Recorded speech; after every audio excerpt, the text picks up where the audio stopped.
All right. Good morning, good afternoon, good evening. See, I be governor, I be the governor, I be governor. Don't scare. I be governor. If I say they come out for politics, so if I say what become local government chairman, I be governor or something. You don't dey scheme. Your scheming is bad, shall. But it's all good. Welcome, my brother. Good morning, guys. Good afternoon, good evening. Everyone of you have joined us already on the MS Sirdam show. It's good to have you guys here on the platform. Wherever you're streaming from, I hope you guys have had a wonderful weekend. And yeah, we're back again to do what we know how to do best. Just want to say thank you to all of you that have joined us already. Thank all of you, all those that are probably listening to the show as a replay. And as always, as I always on the platform, you guys are like you're the engine starter for this show. Without you guys, this show will not hold. And thank you to all of you that already contributed with your likes. Please, I just want to push every one of you right now to please take the next few minutes to share the live. To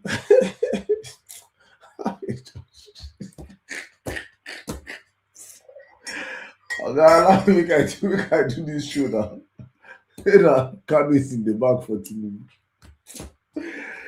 No, Allah, we are coming, we are coming. But thank you so much, all of you that have joined us, guys. Welcome. I see you all coming into the room. Please help us in power tapping the live. Help us in sharing the live. Please share the live to 1 or 2 or 3 or 4 or 10 more people right now across your different platforms, wherever you're watching from. I see my people from Facebook joining us. Thank you so much, guys. Thank you. Welcome. I hope you guys all had a great weekend.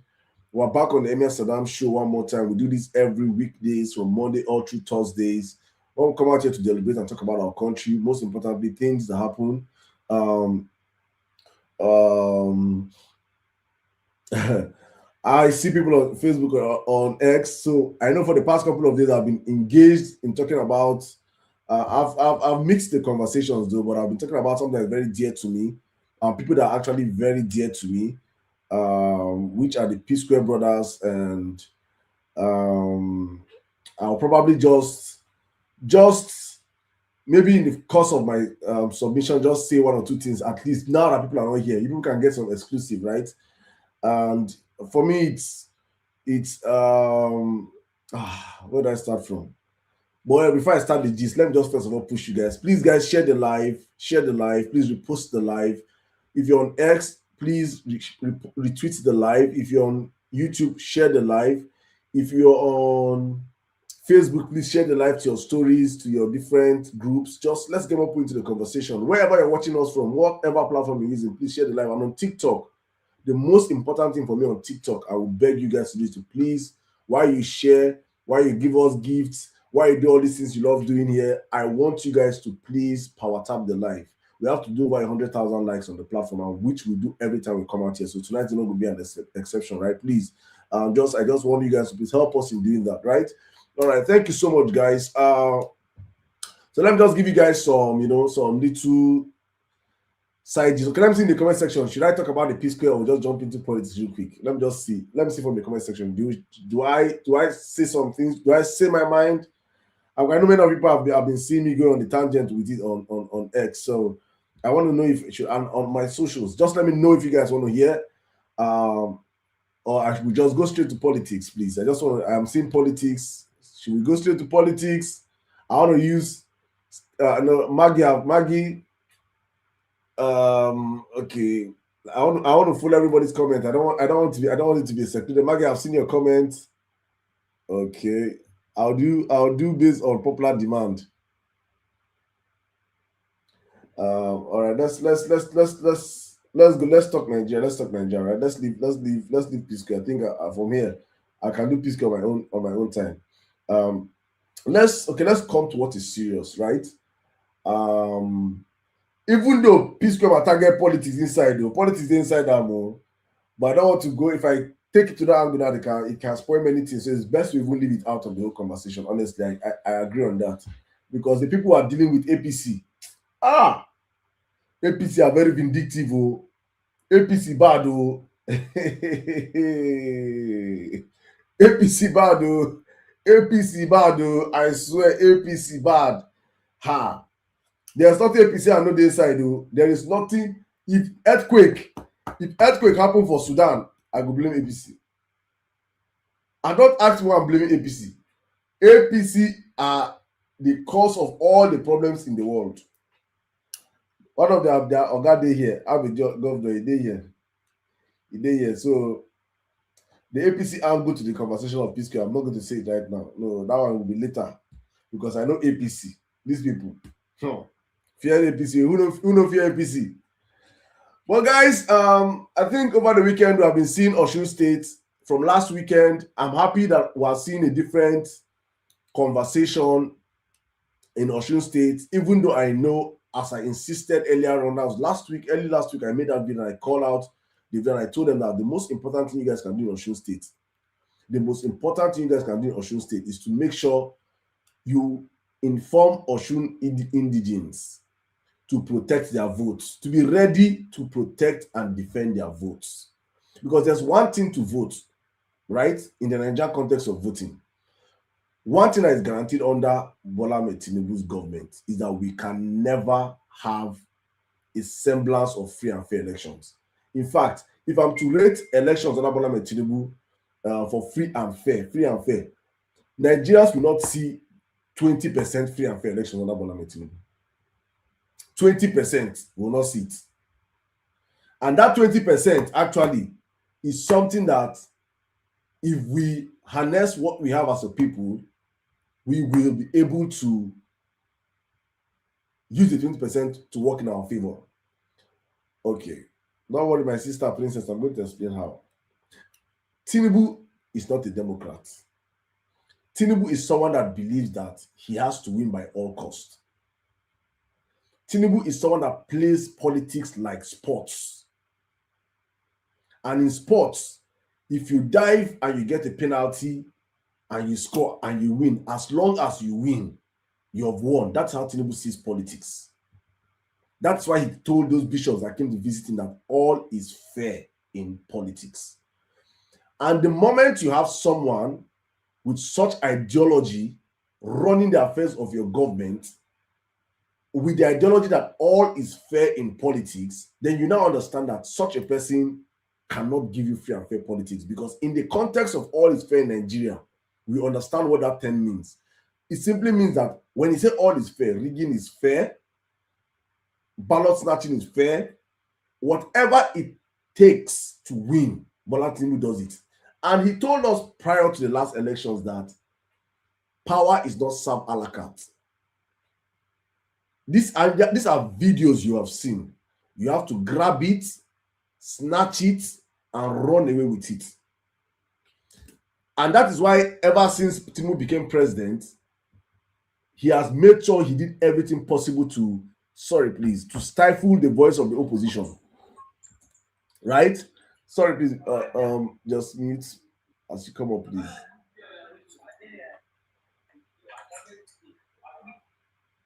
He has made sure that he has done everything possible to stifle the voices of the opposition. And stifling the voice of the opposition by going into their parties, making sure that their parties are not working, making sure that there are factions within parties, making sure that the main opposition party, PDP, is dead. PDP is literally dead. PDP died under Bola Ahmed Tinubu. And if you're a Democrat, while conventionally it is like, why should you allow your opponent be strong? But in politics, you should create a level playing field for everybody to be able to participate in the process. Not because you're in power, you will do everything possible to stifle the voice or the choices of your opponents, which automatically doesn't make it politics anymore. Politics is meant to be live and let's live, play and let's play, right? But what we get with this government, what we get with Bola Ahmed Tinubu's government, is a government whereby, please, when you come up, please mute your mic, please. Thank you. But what you get with Bola Ahmed Tinubu's government is a government that it is either his way or the highway. And that's exactly what we saw with him. And why many of my kind of people have been resentful towards him is because we saw this at play in Lagos. I always use this as a reference. I say, when Bola Ahmed became governor of Lagos in 1999, he was not the only governor in Nigeria. there were 35 other people that became governors in their states. So there were 36 states. The 1999 set were 36 people. And in these 36 people of 1999 set, as we speak today, being the 10th of August, Monday, the 10th of August, 2026, none of those 36 people have control of their state elections. None of those 36 people can come out tomorrow and say, the next governor of my state will be this, except one person, Bola Tinubu. So for Tinubu supporters, it shows that he has a political sagacity. No. Democracy should be about the people making their choices, not about one man making the choices for the people. That is my problem with Bola Tinubu.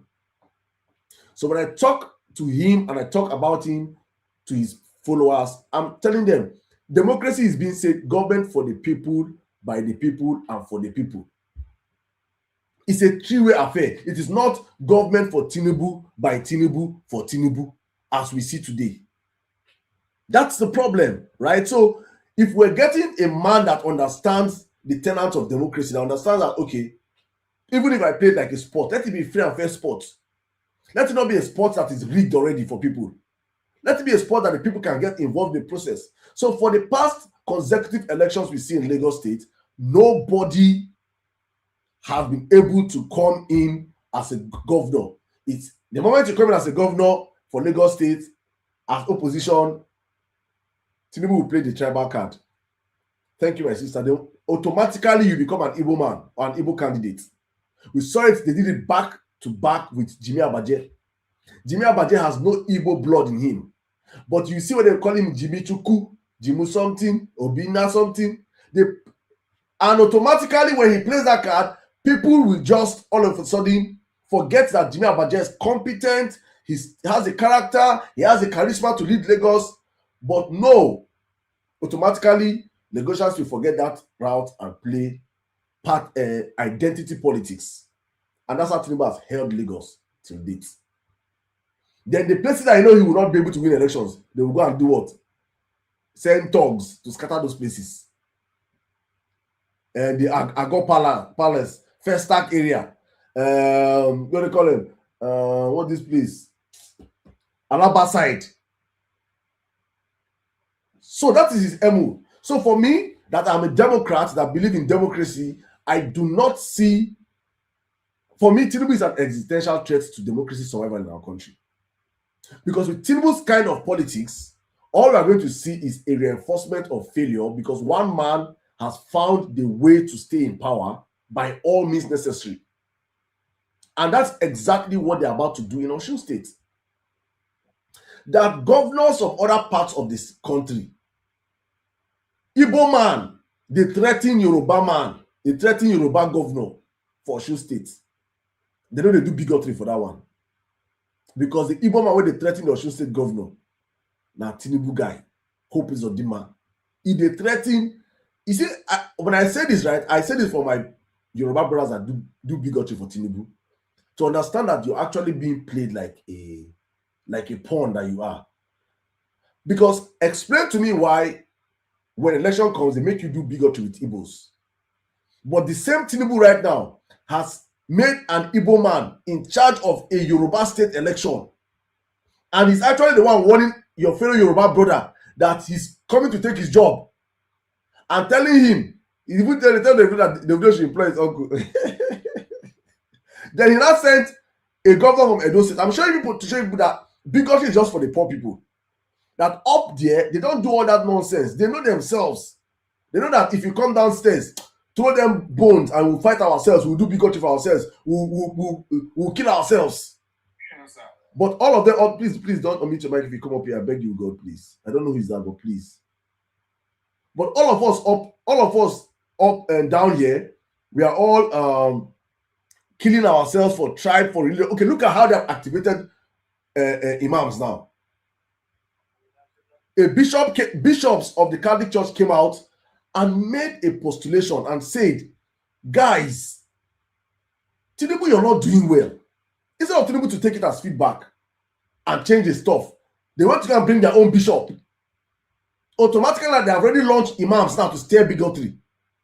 Muslim.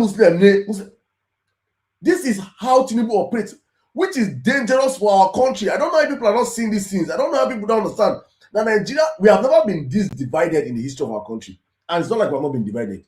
We have been divided for so long. But to this extent whereby you see even young Nigerians that their future is being stolen, invested in bigotry, doing it with their chest, with their mind, like it is their life. Like they're fighting for a tribe, fighting like it is Third World War. I'm defending my region. And it's insanity for people that do not even care about us.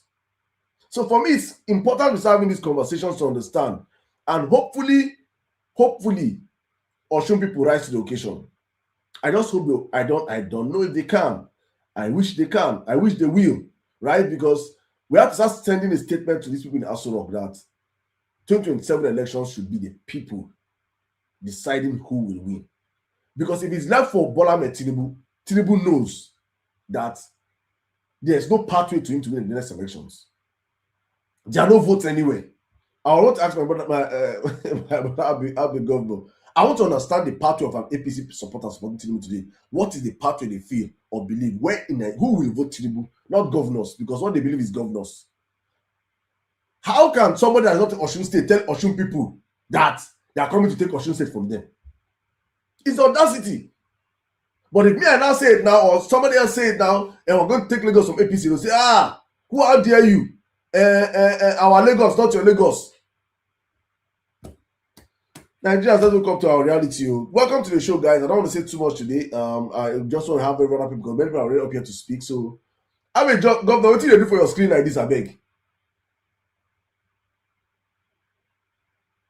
You dey show us your spirit. I've been waiting. No, I'm with you. Okay, let me bring you. Let me actually bring you into the. No, so for example, I met Tinubu.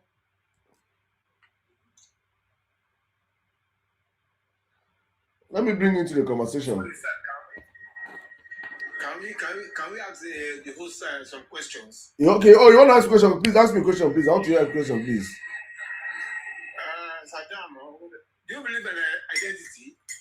Do I believe in identity? What's about power struggle? Do you believe in identity? Of course, I believe in identity. Understanding about power struggle. I believe in I believe in. Please, can you ask me a question one by one? And I'm getting this feedback from your side. What is your question, please? Do you believe in identity? Of course, I believe in identity. Yes. One. Then, what is your concept, understanding about power struggle? In what? Okay, I believe in. Sorry, please. Let me help you in that second question.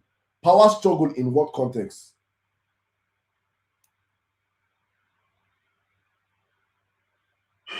Maybe in governance. Maybe in any context, even within your households. Within your household. Okay. And your wife or you are your wife. Okay. Your children. Okay. So let me answer your question from this angle. I believe in identity because we all identify as something, right? You might choose to identify as in this today's world. I can choose to identify as a woman. I can choose to identify as a sheep or whatever I want to identify as. So identity is a key factor of who we are as a people, right? But identity does not define our humanity. I am first a human being before whatever identity I choose to have or I choose to come from, because I could have been swapped at birth. I could have been given birth to by someone from a very totally different tribe from myself, and I was swapped at birth, and I grew up into a different home. I will grow into that identity and that culture and everything, right? So identity does not define my humanity first. So I am first of all a human being before I identify as anything. I hope that is clear. So, but when it comes to power struggle, as you say, I believe you're saying in the context of governance. I believe that power is not served. Also, I'm of the opinion that power should not be served to you on the platter. You have to do the hard work. But doing the hard work of getting power there should be actual guiding rules and regulations. That is why there's INEC. If there are not rules, it's just like saying, do we enter the football pitch and start playing football? And start playing football and expecting no rules. There's no throwing. There's no corner kick. There's no offside. There's no free kick. People go to carry cutlass come play football. If you dribble me and carry cutlass, come out your leg for football because there are no rules, right? It's a game. And nobody gonna keep up outside line. There was once a time in football whereby if the pass back pass, keeper can catch the ball. But because of the evolving nature of the game, all those rules were changed. So it's the same thing in politics. That's why there are rules and regulations, and there are guiding bodies that are meant to implement these rules and regulations, like INEC. So if INEC was doing his job, Tinubu would not be on the ballot in 2027. First of all, because he pressured himself with his own form he sent to INEC previously. That he said he attended St. Paul's Primary School, Arola, and government. I'm coming. Let me ask, please. I'll come, please. Just when I'm done, you can call me, please. No, let me. I'm not done answering your question. When I'm done, I'll tell you I'm done answering your question. Please, please don't open your mic on my life. I beg you, go to that. We don't have a rowdy life. I beg you, please. Please. Unfortunately, I'm not even preaching what you are. I think I can go. Please now, okay. I beg you for my. I don't know why you're always unruly when you come on my life, and I bring you up still, but you still act unruly. It's showing. You're acting unruly. You come into somebody's life and I have to drop you. Sorry, please. You come into somebody's life. You ask a question. You saw people on the life. You met people on the life. You jumped everybody you met on the life. You now open your mic on the life. And I'm telling you, please don't open your mic. But you feel like say that your own head the craze pass. I'm a madman on my own. If I want to disrespect you, I will disrespect you here. I will tear your trouser here with no apologies. But I'm respectfully telling you, please don't unmute your mic. You're still open. You want to challenge me for my life? If I want to turn this life to music life, you go there here or you go. You're not paying me to be here. So please let us respect ourselves here, please. I'm not gagging you. I'm giving you a chance to speak here, but when you come up here, please obey my house rules. Please. Thank you. So let me just wrap up on what I was saying, because you already even took tried to cut my train of thought. I was just talking about the rule of the game. For the man that is, and that's exactly what I'm talking about, the rule of the game. And you come into my own house, I'm giving you my rules, and you're breaking the rules. It's the same thing Tinubu is doing, and you're a perfect Tinubu supporter. That's not the move. When I like obey rules. Now what I like to the rig. I'll bring you back one more time up here, please. If you come on my live, don't omit your mic when I call to omit your mic. I beg you, God. If you cannot be patient to wait like other people, you can as well leave. I know they force you, but if you feel like you're triggered by what I'm saying, calm down. When the mic gets to you, trigger me back. It's simple, please. Thank you. Whew. Someone come make me get worked up as now when the show just start. I beg. Let me open up the floor, guys. Welcome to the live, guys. You come on my life and tell me my life is not a democracy. I'm an authoritarian. I can choose to be Tinubu on this life. I can choose to be Abacha on my life. I can choose to be anything on my life. It's my life, my brother. If you don't like it, you can go out. You can go out. It's not compulsory. You don't go out now. You don't first come back up again now. Nobody. I don't. I mean, you they pay me. Are you paying me for the life? I mean, make I charge you like other people they charge. And when I cannot allow you to not speak as you want to speak within a time frame. I beg. Let me open up the floor, guys. Welcome, guys. So we're talking about politics today. APC sharing bread, agege bread for our mothers in Osun State, as they did in Ekiti. You know, Ekiti have reduced Nigerians to hunger, abject hunger. I never believed a day will come in my life when they'll be sharing bread for campaign. Bread. Kai. So the mindset is to bread and gari.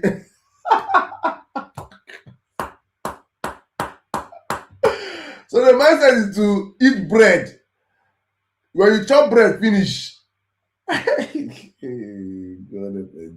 of Nigeria.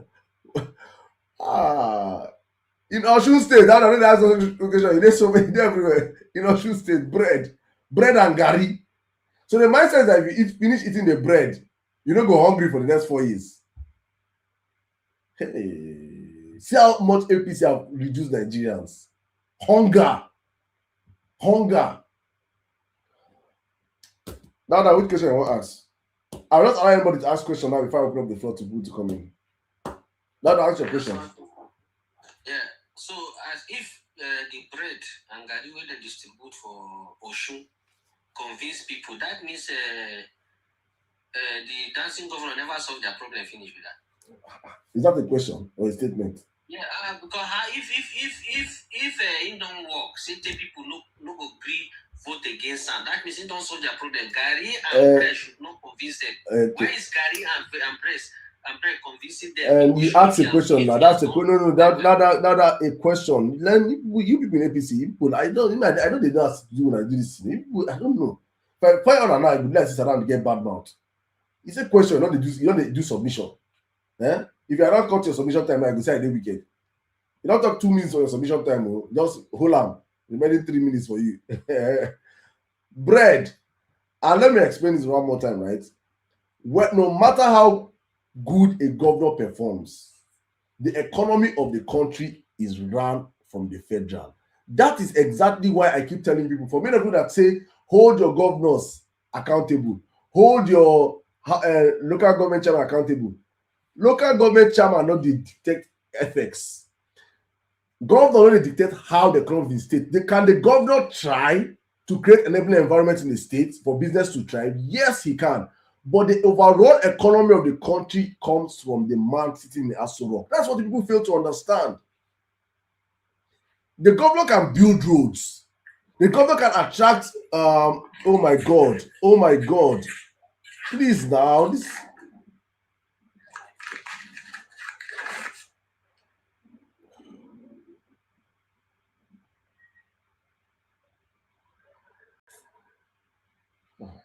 At TB, sorry, I have to drop you, please. I don't know how you do this, your mic, man.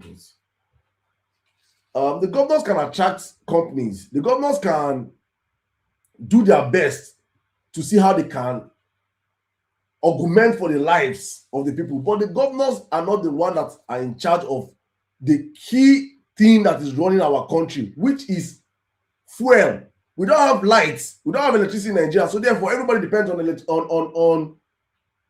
on fuel, on petrol, or diesel, or gas. All these things cannot be subsidized by the government of the state. It is all federal. The key indicators that affect the economy of a country, it doesn't lie in the hands of the governors. It lies in the hands of the person who occupies Aso Rock. That's the problem. That's why it is important we always vote whoever in Aso Rock is the right person, because when the person in Aso Rock is doing well, it will transcend down. Do you think they're not pumping all the great things that say Oti is doing? Oti is doing great work in Abia State, yes, but still poor people in Abia State. Why? Because the policies that will affect the economy, that affects the life of the everyday Nigerians, is not the dictate of Oti. It's in the dictate of the man in Aso Rock. I hope I clear him out. Let me open up the floor for people to come in right now, so I stop talking. Please, I think, Abe Governor, can you hear me?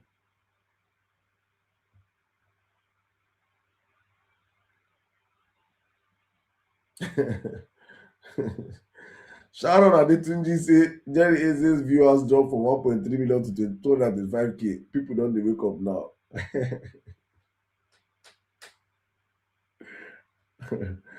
I got that the day. Okay, let me run to Wisdom and welcome to the show. Good evening. Please, everybody, 5 minutes, please. If you come on my platform, 5 minutes, please.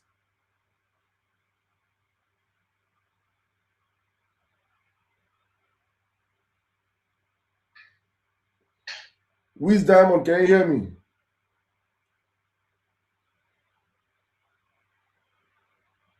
Please, if you request the mic on the platform, please stay close to your mic. Many people request the mic and they drop them for you guys, please. So, Wisdom, are you there? All right, and just watch dog, my brother. Let me start the show with you. If you can hear me, please unmute your mic, please.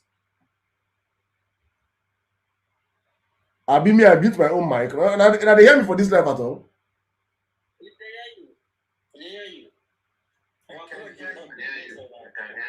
All right. Let me drop you guys. So maybe if you guys come back, you see you guys have been dropped. Maybe you're not request the mic. Maggie, can you hear me?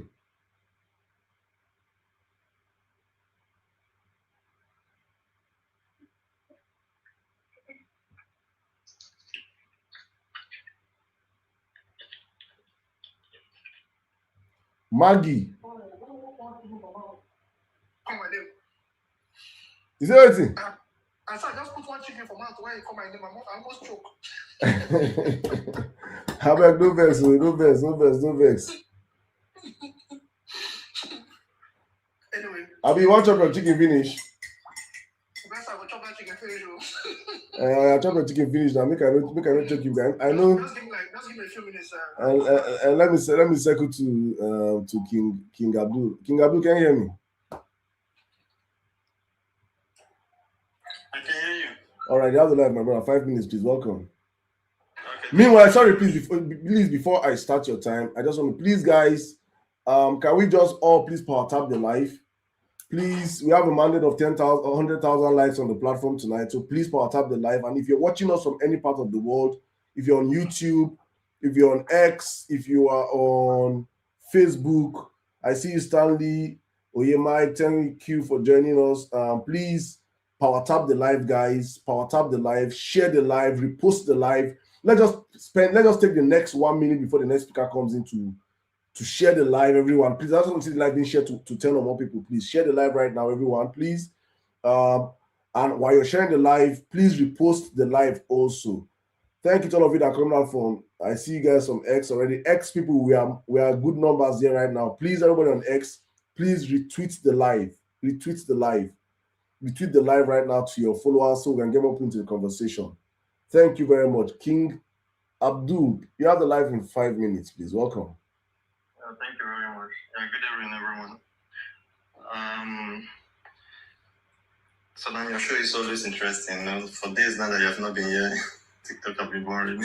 Hi. Actually, straight to the point. One thing let me start by saying that we, the citizens of Nigeria, should understand that these politicians, they don't have a boundary. They don't have ethnicity or what am I going to say it? Religion or tribalism. You understand? How will an Igbo man leave his own state and an Edo man leave his own state going to Oshu state, saying that they're going to take it by force? You understand? But we, the citizens, we are fighting ourselves. We've been fighting ourselves for years just because of what tribalism, religion, and the rest thing. Because these politicians, they sit together, they went together just to make sure that we, the citizen, so far should come back to them and beg them. You understand? These are the people that we elected into a public office. Instead of them serving us, we are the ones serving them. Let's reverse the case, And that is what Nigeria need to realize, understand, that those people never meant well for us. Because if the son and the daughter can travel out school outside the country, has the degree, and we that give them the position, we can't even pay 5,000 naira, common 5,000 naira as school fees. And you people are still supporting these governments. No, it's bad. And as for me, I just feel like Nigeria needs to sit up, understand what government is all about. Government is we selecting them to serve us, give us what we need, the basic. And one thing I love Nigeria for, we're not even asking for much, but they can't even do the little which we are asking of them. And we expect them to do the mighty.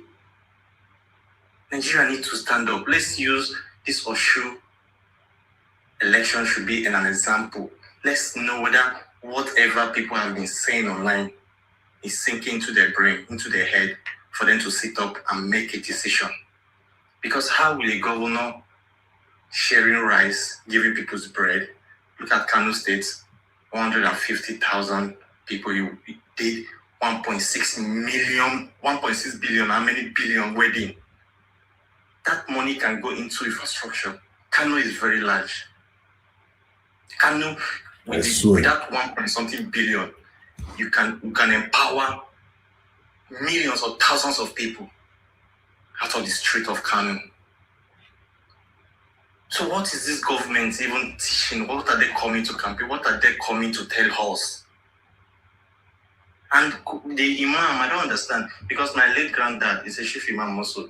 He said that if a Muslim cleric I've gone into politics, never you stand behind him for him to lead you in prayer because it's not clean anymore. Because no matter what, politicians will come, they are scared of crowd. We have been singing, we have been beating the drum of Nigeria, wise up, understand what is going on. But some people, some uneducated, uncivilized, I won't say civilized, uncivilized, because those people supporting this government, they are not in Nigeria. They have tested what government is all about.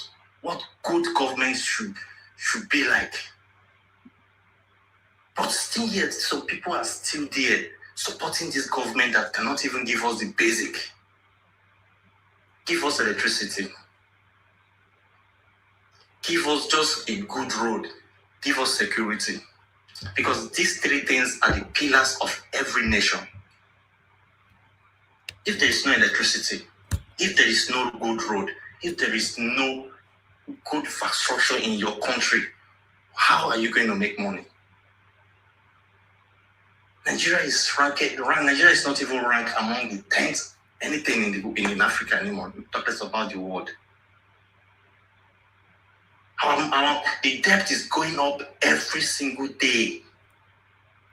Even though a new government comes to how long is it going to do to pay? Before you know, people will say the government is the present person is not trying. I know that Buhari did a lot, but the money that Buhari left is enough for Tinubu to work. Which money is Tinubu leaving behind for anybody that is coming to govern that country? Which money is he leaving behind for the next person coming? That every day we are hearing trillion on paper, but we are not seeing the work. Look at Alex Oti. He's just commissioned electric post. If unsure anybody that is listening to my voice today, I'm just here to pass this announcement. If Oshun people believe that giving them half bag or one mudu of rice and a bread will solve the issue of that state, they should go on. Because we the citizen, we are the ones suffering it every single day. You wake up, you don't know whether you're going to see a meal, even one daily meal a day, but the children has enough to eat and feed the dogs. Nigeria, wise up. It's time for we to stand up and let's show them that yes, we are the one that gave them that position, not them giving us the position. We gave them that position that they are today. Nigeria or should never miss this opportunity, because if they do, Adeleke will never suffer in their entire life. But the children yet unborn are the one going to suffer it. Thank you very much. Thank you very much. Thank you very much, King Abdul. Thank you very much. Guys, welcome to the show one more time. I also please Power Tap. This is the Emir Sirdam show. We come out here, we'll talk about politics of the day, state of the nation, from when we came back last weekend. Please, if you're enjoying the show, all you can do for us is Power Tap the live and let's join the conversation. As I always say on my platform, this is a pan-Nigerian, pan-African, pan-humanity platform. We do not discriminate on my platform. We do not enable or allow bigotry on this platform. We do not allow what these people use to divide us, right, on this platform. So you can do it in other rooms. On my platform, if I see you, even in the chat box, throwing shades at a particular person, tribe, or religion, I'll have to yank you off. Please, you can go do it on that platform, not on my platform. We're trying to raise sensible Nigerians despite the insensibility we're passing through right now in the country. So I see you. I'm just going to go through some of the chats on YouTube. Stella said, Vivian says, Sirdam, give us a WhatsApp to call in. Udubia and myself have asked, please, Vivian, I promise you tomorrow I will have to sacrifice. I have to sacrifice my WhatsApp. Let me see. I'll sacrifice my WhatsApp and see if I can give you guys this one so that people can call. But I think I need to get guys' contribution also, right? So that the YouTube stays active and stays alive. But please, if it's something I can do this time, I'm going to see if I can put it out on the chat, right? But thank you so much, guys. Thank you so much. All right, let's pass the mic right now. I called you Wiz Diamond. Please, on my live, if you come up here to speak, please try and stay close to your mic so I do not drop you. If I call you and I don't get you, I have to drop you because people are actually requesting the mic and I want to bring everybody up here. And also on my live, to come up and speak, it is entirely free. All you just need to do is request the mic and be patient for us. We're going to always cycle the mic back to everyone. Okay, WhatsApp now allows 2 accounts on one device. Really? But you must have a number now. You must have number on the 2 of them now. How do you now do it? Please, can somebody explain to me how you can do the number? How you do the number? And is there a way I can give my WhatsApp out without actually giving my number out? Is it possible? There's some new updates that are coming up now where they're going to now be using usernames. But even before that one comes through, the 2 number on one account situation is basically, when, for instance, now your current number that you have, if you decide to change or travel to another country or locate and then you switch on that phone, that number will still be existing on WhatsApp. And normally what people tend to do is they'll buy another phone when they go to another place and then have a new number on that phone and then now have 2 WhatsApps with 2 numbers. Or what they're now saying is that you can actually retain your previous WhatsApp number on that same device that you now have the new number that you've gone to, say for instance, went to a new country. I haven't tried it yet, but it's out there on the WhatsApp updates. Because there's another option. Okay, sorry. No, go on. Okay, there's another option that you can have your 2 WhatsApp on your phone. Just your main WhatsApp, then download WhatsApp Business. Then use the second line to open the WhatsApp Business. So thereby having 2 WhatsApp on the phone, you can operate the 2. Thank you. So I wait first. I have my WhatsApp. I'll download. How do I do it, please? Download. There's an app called WhatsApp Business. WhatsApp Business. So download it. I have it. That line to open it. So it will be 2. Do you get? Okay. So you can open your normal WhatsApp, then open your normal WhatsApp Business. It's 2 different apps. 2 the same WhatsApp. With the same number? No, different numbers. 2 different numbers. 2 different numbers, but in one phone. It's more like this. You have your original WhatsApp, then you download another WhatsApp version, but this one is called Business WhatsApp. But I have to buy another SIM. How I use 2 SIMs on one phone now? Yeah. Now the thing is that the SIM may not be on that phone as well. However, it has to be active somewhere because when they send you code or verification for something, you might need to get it from another phone, or it doesn't have to be on the phone.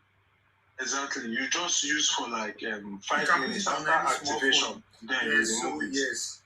Yeah. But basically, people do that because then there's also limitations with the Business WhatsApp. Though the basic activities of WhatsApp you will do, then you can also do broadcast from Business WhatsApp more. You can send business. Okay, that's what I'll do. Tomorrow I'm just gonna buy 1 SIM and dedicate it for this show. Yeah, exactly. Then put it on any other small phone. Then get the activation code from it when they send it to you. Occasionally, they also do recycling of activation. They will still send you code to verify you're still using it. So that's why you just keep the SIM somewhere. When they actually just get the code from it. Okay. Thank you very much. Thank you, guys. Thank you. All right. I think I get to. Let the next person speak. Maggie, you're meant to go next, right? Maggie. Yes. All right, please. You have 5 minutes. I don't chop chicken finish. Oh, my, the chop chicken for Tinubu regime. There you can now. I just don't forget to be Air Force. When they up down. Tinubu people for that one say, is it Tinubu is working? Good evening, everybody. My little contribution is just going to be focused on those imams that came to try to water down the very, very shabby and disastrous interview, or should I say meeting that Tinubu had with those bishops. I mean, with the cardinals. So it's very obvious from what's come out now from the mouth of that imam that this is more or less a way to just water down all of the storm that has been raised from the aftermath of the cardinal's visit. And I just wanted to call particularly to some of the things that was spewing out of that man's mouth. You know, an elderly man like that coming out to say that, you know, calling names and all of those things. But I just want to put it out there that this should not reflect the entire, you know, Islamic people in Nigeria. But people should just know that this is definitely one of the playbook of Tinubu and his and this idea of bigotry and, you know, spewing division just so he can score those cheap political points. And we should stay focused. We should stay on issues. We should stay on the target, which is getting this man out by any which way. And you clearly heard what he said when he talked to the when he spoke with the cardinals, that all is fair in politics, and this is also part of his what they call it now, part of his ability to play fair. You know, coming out and supporting or encouraging bigotry using secondary hands. So just let us stay focused. Let us remember to go with all of the strategies that have been laid and discussed in the last few weeks and months. You know, the smart ballot, the group that also decided to stay for 7 days to dedicate the time, you know, to guard these votes. And also, we should remember to continue to encourage Nigerians out there to come out and vote en masse, because you heard what the cleric said. He said, we have showed them that we have won. So all of those things are just things to demoralize, you know, a particular demographics. But that shouldn't be the case. That should not be a letdown, but more of a fire up. That if not for anything, that should even be a challenge. If they want to play that way, then it should be a challenge that, okay, we'll show you that we can actually come out and vote this man out of power. So that's also what I wanted to say, because every other thing is a distraction. Just keep our eyes on the goal. The goal is 2027. Get you know, PO in power. Get Saint Obi in power, and kick out this bigot from the seat. Thank you very much. Thank you very much, Maggie. Thank you very much. That's up to Nigerians in 2027. We have to do very hard work. It's not impossible, but it's possible. They have activated all their machineries as the election has started. Oro, we saw, or, you know, we did not see Oro for the past 3 years. They will bring back Oro. They will bring back all the modus operandi of bigotry. They will activate it to the highest level.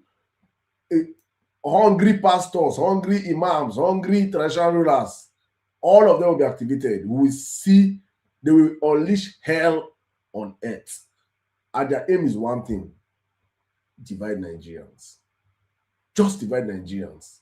Because they know that a divided Nigeria is a gateway for them to rig the elections. Because I keep saying it, Tinubu does not have any party to win in these elections. All is banking on is rigging.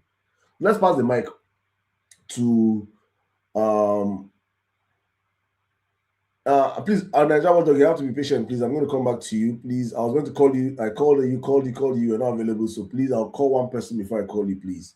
Just give me a minute, please. So let's go to Ammo Recycling. Ammo Recycling, welcome to the line. Good evening. You have 5 minutes. Good evening. I came to ask you a question, actually. Question, okay.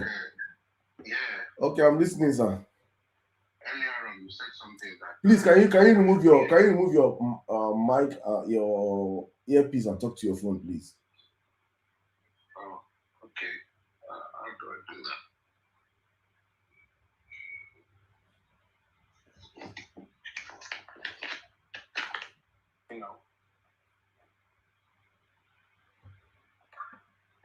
hear me now? Yeah, if you could just be more audible, please.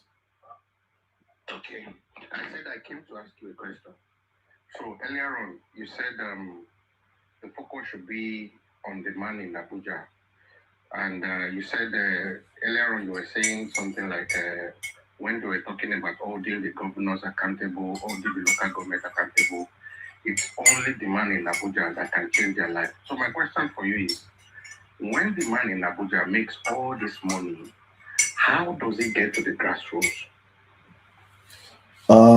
You probably did not get me right. I did not say it's only the man in Abuja. The man in Abuja is the main component if we're ever going to fix Nigeria. He is the one that shares FAC, federal allocation, to the state governors and to, as the case may be right now, to local government, right? And when he shares this money that are meant to actually impact in the lives of these people, it is incumbent on that same man to follow up to see and make sure that the money that he has been disbursing is being used for the reason why he sent the money. Let me give you an instance. You're a father, you have children in school, and your children are telling you that our school fees is $70,000, $80,000, and you're just giving them the money. You're not following up to see whether they're actually paying for that school fees. You are an incompetent father. That you give your children money doesn't make you competent as a dad. You're just a deadbeat dad. If you don't follow up to be certain that your children are actually paying their school fees, your children are actually buying the books they build you for, your children are actually doing those things that you give them money for, you are now an incompetent father. You now ask me, how can Tinubu do this with 36 states? How can Tinubu do? That is why there is something called the EFCC. That is why there's something called the ICPC. That's why, and all these bodies are under the control of the federal government. Look at what they did in Osun State a few days ago that backfired, and Tinubu had to come and do damage control, even when we knew that he was the one that sent them. So it shows you that Tinubu can actually check if the governors are performing, but no, he waited for 10 days to the elections to check if the governor is going to use the money for elections. So I want you to understand the same thing he did in Rivers State. When he got to the point whereby his sugar boy, Wike, was getting heated with the governor, he stepped in and took out the sitting governor. Tinubu has shown time and time again that he has more power in holding these governors accountable than me and you will ever do. But he has failed to do it consecutively, consistently, because all those people, all they need to do is to decamp to his party and their sins are forgiven. They can now loot. They can now steal. I can now open lives and complain every day. My governor is useless. My governor is this and that. And it ends on this life. It ends on the life. We can all shout. We can even protest. And it ends on the streets. The governor will continue to steal because the bodies responsible for holding them accountable are not functional. And they're not functional because of what? They're at the service of the federal government. It is as simple as that. So the accountability talk by APC to Nigerian citizens is just telling people to go on a wild goose chase. The person responsible for holding and checkmating corruption in the government is from the federal. If Tinubu is not corrupt, if Tinubu's cabinet is not corrupt, and there's a zero policy on corruption in Nigeria today, governors will not steal. Because if they know if they steal, they will go to jail. But whereby Tinubu's chief of staff, as a person, Barnaby Miller, first of all, should not even be occupying that position because he was actually caught in he's a criminal in America. Barnaby Miller is a criminal in America. He was debarred for $25,000. He stole from his client. A thief in America came back to Nigeria and is the chief of staff to the president. If that such a person can be the right-hand man to the president, there's no hope for anti-corruption in Nigeria. There's no hope under this current structure. Okay, thank you for the answer. However, are you aware that Tinubu did not appoint the governors? Some people voted them in, right? So you're saying that the people that voted them in doesn't have they have no responsibility in deciding they don't want this particular person. It has to be the president that did not vote them in. Is that what you're saying? That's not what I'm saying. You're not, maybe you're not listening to me. I'm not saying the people. I'm saying the people. I'm saying that the people, no matter their outcry, cannot effect change or enforce the governor do his work like a president that actually disburse the funds. The people's job is to elect these leaders. When we elect these leaders, Nigerians are suffering. Not be Nigerians for Osun State where they stone bread and garri. Woman wey never chop, wey dey pursue bread and garri up and down. What do you have? Please unmute your mic and tell us how Nigerians hold their governors accountable, please.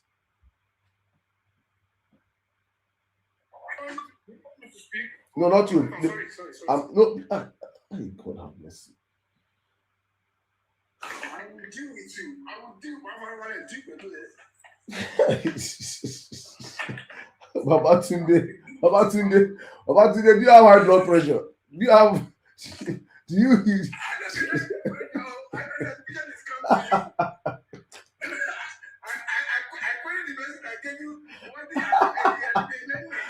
the way your body they scratch you. No problem, I'm waiting for you.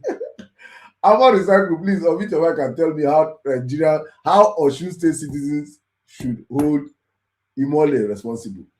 Yeah, they voted him in, and we have State House of Assembly. If they are not satisfied with how he's governing the state, all they need to do is to go to their House of Assembly representatives, and the House of Assembly can actually impeach a governor.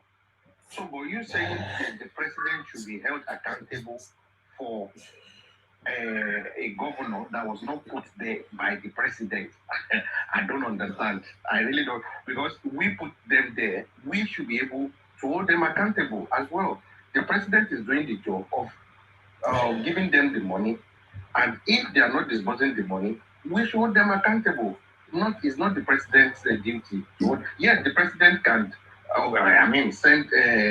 report them to EFCC. But we as the people, we voted them. We voted them there. Go on.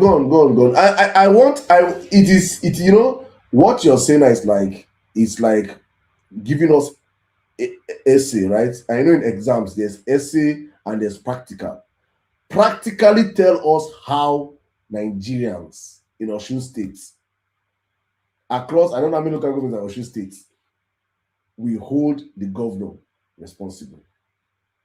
This telling me that we voted state of House of Rep. So state of Rep, House of Rep and is controlled by the same government. It's just like telling me us now that we are not, as we know that Tinubu has been an abject failure for the past 3 years, and we should go and talk to Senate. The Senate should impeach Tinubu. This is not practical. This is and you're giving us the Lulu. It's not a reality. Because Akpabio will rather drink sniper. Akpabio go drink sniper live on camera and be singing on your mandate, I shall die. He go die on the mandate that make him impeach Tinubu. So what are you saying? It's the same thing like in the state, the same like in the state trade. So please, my brother. Because the mandate is working. That's why.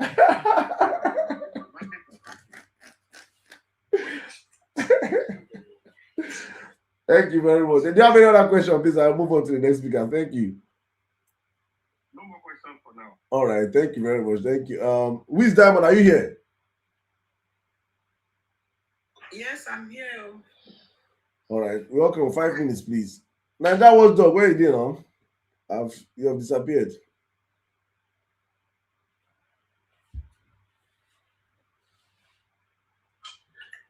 Wiz Diamond, go on. You have to like 5 minutes, please. Okay, thank you, Sirdam, for all your good works. Hello, Nigerians. Thank you, everyone that is in the bus. Thank you, everyone that is speaking the truth, that is supporting a better Nigeria. You know, Nigeria has never been divided the way it's been divided during this Tinubu's regime.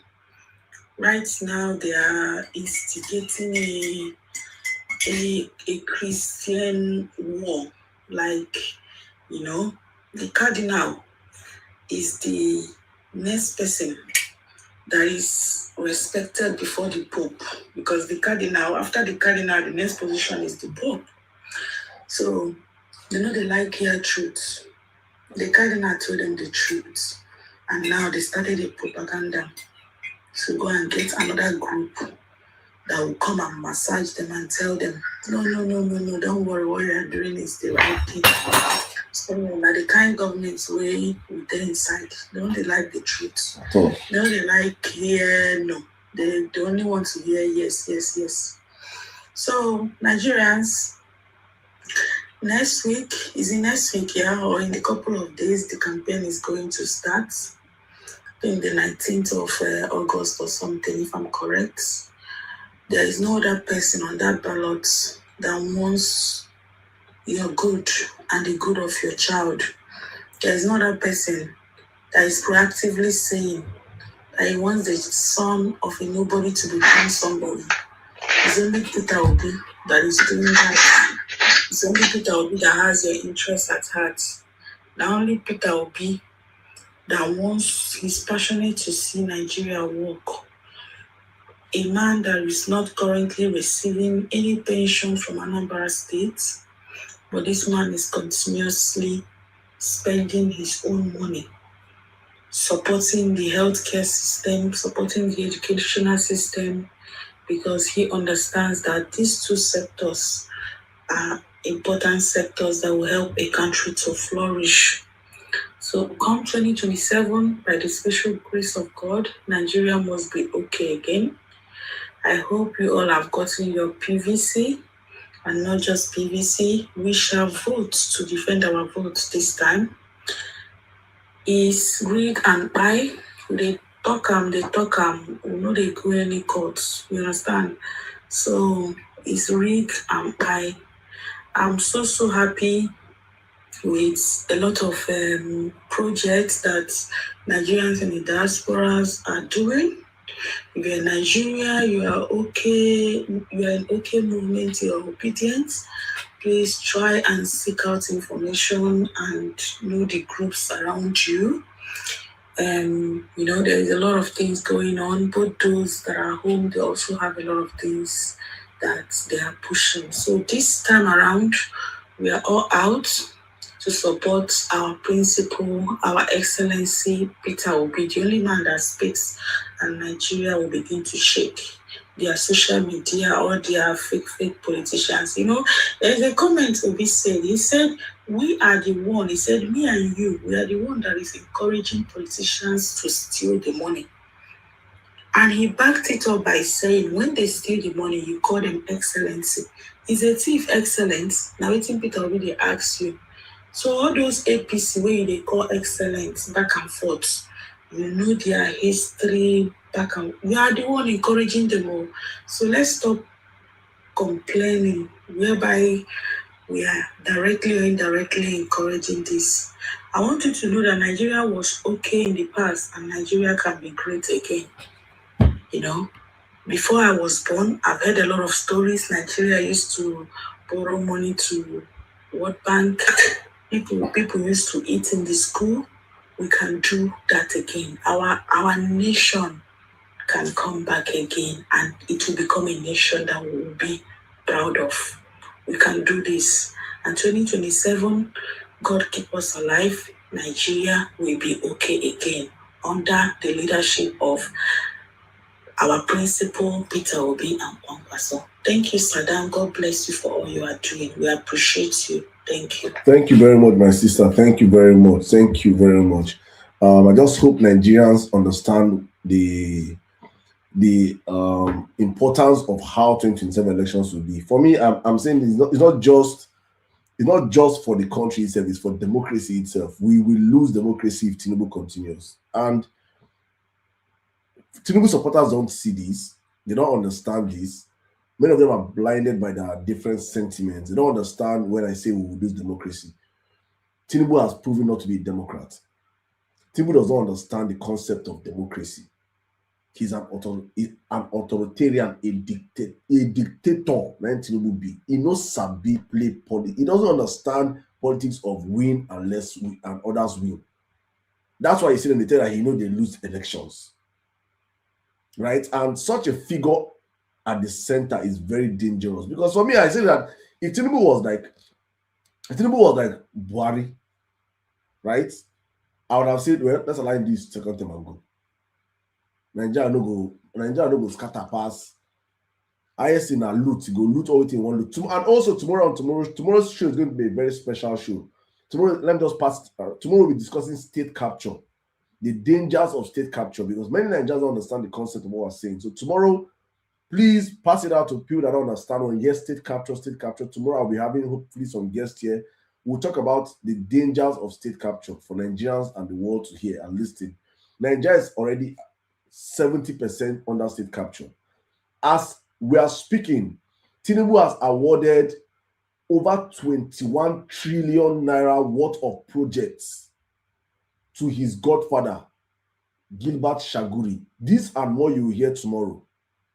In the history of our country, to fix all the infrastructure projects in Nigeria, all the roads, all the hospitals, all the schools, all the primary health care, to fix everything in our country that is bad, will not cost Nigeria up to 17 trillion naira.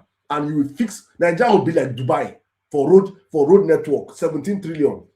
Tinubu is giving his godfather 21 trillion for projects that consist of coastal road, one nonsense road, and some ports. The criminality is brazen. And for some of us, when we say these things, it looks like it is no attack on the man. We are seeing this criminality, and I'm pointing it out for people to see. For Nigerians, you can choose to pretend or deny it or say, no, where is your fact? It is in plain sight. Our country is being sold and stolen in our very before. But for some of our people, let him come and run another 4 years.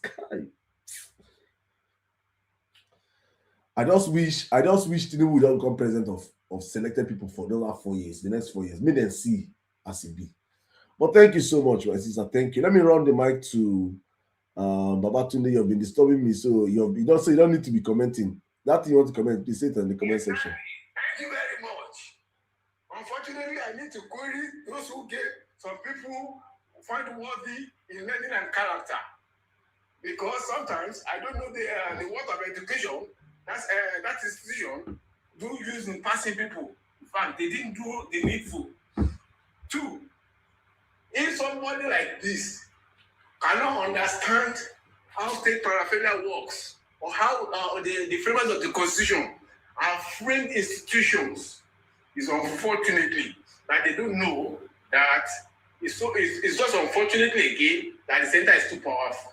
That is why everything Abuja is their problem. Even in the US that they are copying, Trump is not their problem. Every state has their powers. Philadelphia has its power. Georgia has its own power. That even Trump can never intervene. Trump will only intervene in anything accumulated. Federal. Everyone's shares. But unfortunately, who died this man? Who died this man? Find what they in character. Anyway, education is come to him. It's free speech. It's free speech. Now, I'm going to support Tinubu because he's doing the right thing. In fact, he's the best leader with the best political way. He does everything with empirical facts and visions that, in fact, no candidate can quantify. I listened to Zacchaeus yesterday when he was even schooling your man, Shehu, with figures. Despite the fact, Shehu was like, want to be curious. And at the end of the day, he now says that, oh, really?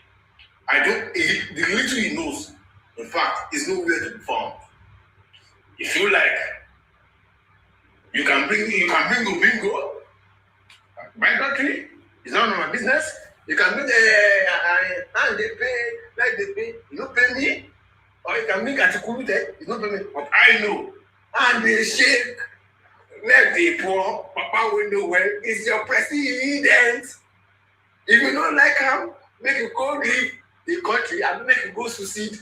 Make you go start your own country or now. But rather for your own for your own entity that called grass to come and be my president. We'd rather go your way and we'll go our way. Because development is in diverse. We are seeing the future. You are seeing why are you? You're talking about ethnic identity. You don't even know I have the right to my identity. Likewise, you have the right to your own. You have the right to insult me, and you don't want me to have the right to insult you. That's unfair. That's unfair. For the present dispensation in Nigerian state affairs now, if you really understand how institution works, you will know that this man is the best man for the job, and he's doing it. He started from the basement. All the what do I call it? Suffering and smiling that you've been living with, cosmetic approach. He said, no, we need to start from the solid. We remove oil subsidy. Now they cry as if they are even benefiting the oil subsidy. The affluent, the rich, the class of the have, are the one enjoying it. They're even crying for them, and the man is even helping you to put their list in the back seat so that you can enjoy it. And now he's even giving you the money, and still you are telling them, the president is the component. I doubt the level of the political economy. That's why sometimes, anyway, it's free. Sometimes people are NFA in university, or even in high school, they are NFA. So it's not their fault. 3, for me, Mr. President, continue the good job. Please keep balancing the equation. Fair note. Democratic will, political election norms will determine. If we have it, we go. If we don't have it, then they continue. Once it is for the ballot, I will not wait and someone should come and sweep me off. That's what we call power struggle. You say you want to remove Tinubu, and Tinubu remove you, go. Tinubu remove you, put you inside gutter. Say no finish. You think you are stronger than me? You are doing gara. If I just use one this thing, pin, I waste you. You never finish, my friend. See, the thing is that you only lament the kingdom come, but I pray that you see the future for your great grand generation, not the ones that you people have looted the country. So I still submit. Thank you.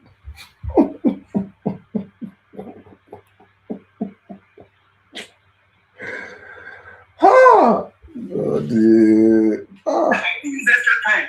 That is how it's supposed to be. I'm happy you saw us. Nobody interjected you. Everybody allowed you. And he spoke. You see decency. You see that even in your nonsense, we allow you to make sense to yourself. APC. APC. I now imagine, honestly speaking, there's something you said about instead of Tinubu to let the country divide. Honestly speaking, if Tinubu, if there are people that truly believe what you said, right? There are people that think like you and believe what you believe. Tinubu has to be people's president. I swear, they have to create a country for people with special. I'm not even trying about this. I believe that there should be a special country for people like you. If anybody in this life resonates what you said now, and believe, because the comment section from from YouTube to X, everywhere is burning up. If you honestly believe everything you said right now, I honestly agree that Tinubu should be your president. I am not capping. You truly deserve Tinubu. I don't hide it. But can we do it in a way that you people have your own country? Make Tinubu be our president, please. I swear.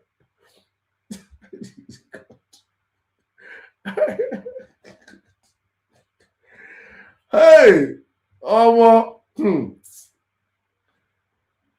when you look at what's happening in Lagos and you see how much celebrities are crying every day when they go out on the street, how boys they carry rock. You see boys. There's a trending video of one guy that was using mouth. He won't break person with beside me. Person window. He use his mouth. One lick the window come out. You guys must have seen that video. That's the kind of country my brother just spoke now will be. Now those people that go there with our country, I hope you understand. That kind of people that will be that's the component of Tinubu's country. That's the kind of people Tinubu is breeding in his kind of country. People that see misgovernance as governance. People that worship mediocrity. People that celebrate absurd things. People that if they ask you now in one sector, what sector in Nigeria under Bola Tinubu has changed, has transformed? One sector. How is the healthcare system? Tinubu is sick. Tinubu hand is shake. I mean, you call him about where they shake. If they do Emir Sirdam, the way they call him, he hand is shake. What has Tinubu done to improve the healthcare sector in Nigeria in the past 3 years?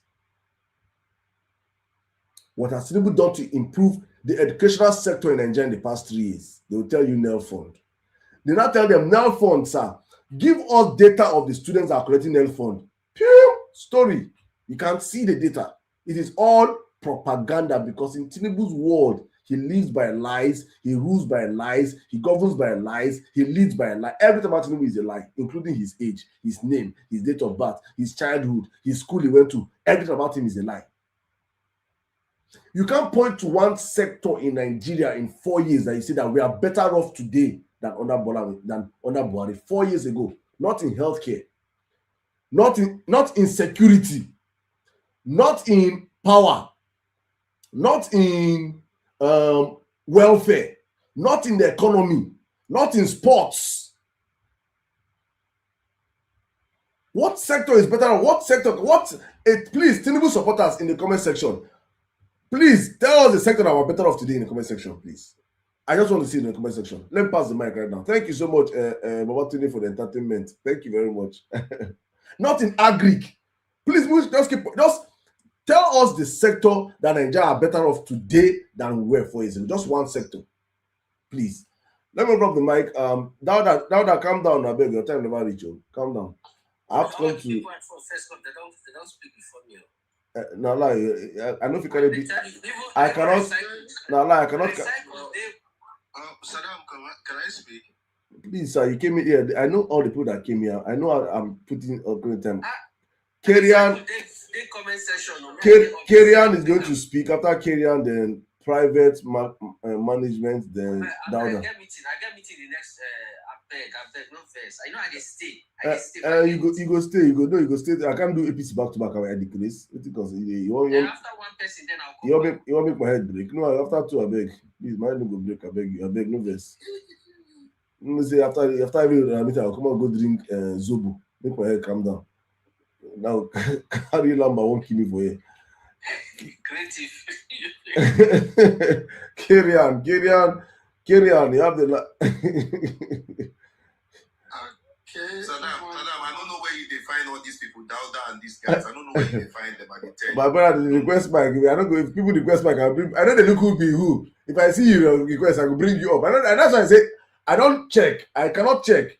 If I see anyone request the mic, I give you the mic. I know they discriminate. Wait, we get the same stay together now.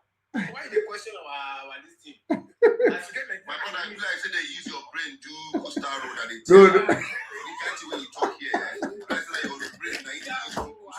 I beg. No, I beg. No. Make it stop. I beg. I like her like that.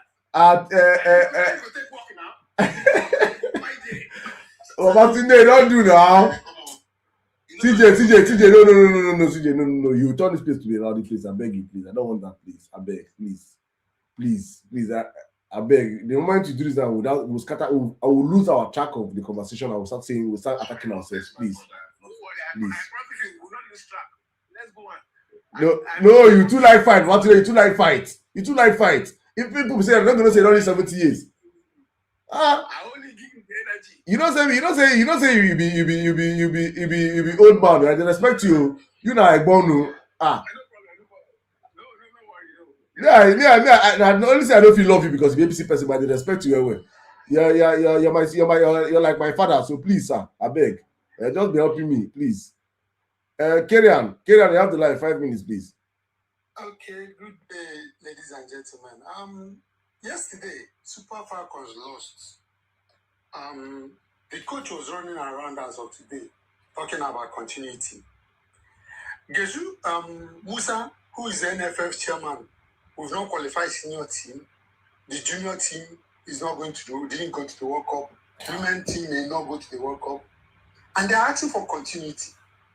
Then it brings my mind to the same thing. Tinubu, a failed government, is asking for continuity. My question is, what do you actually want to continue? Another not going to World Cup, another insecurity, another failed. No single sector is working in Nigeria.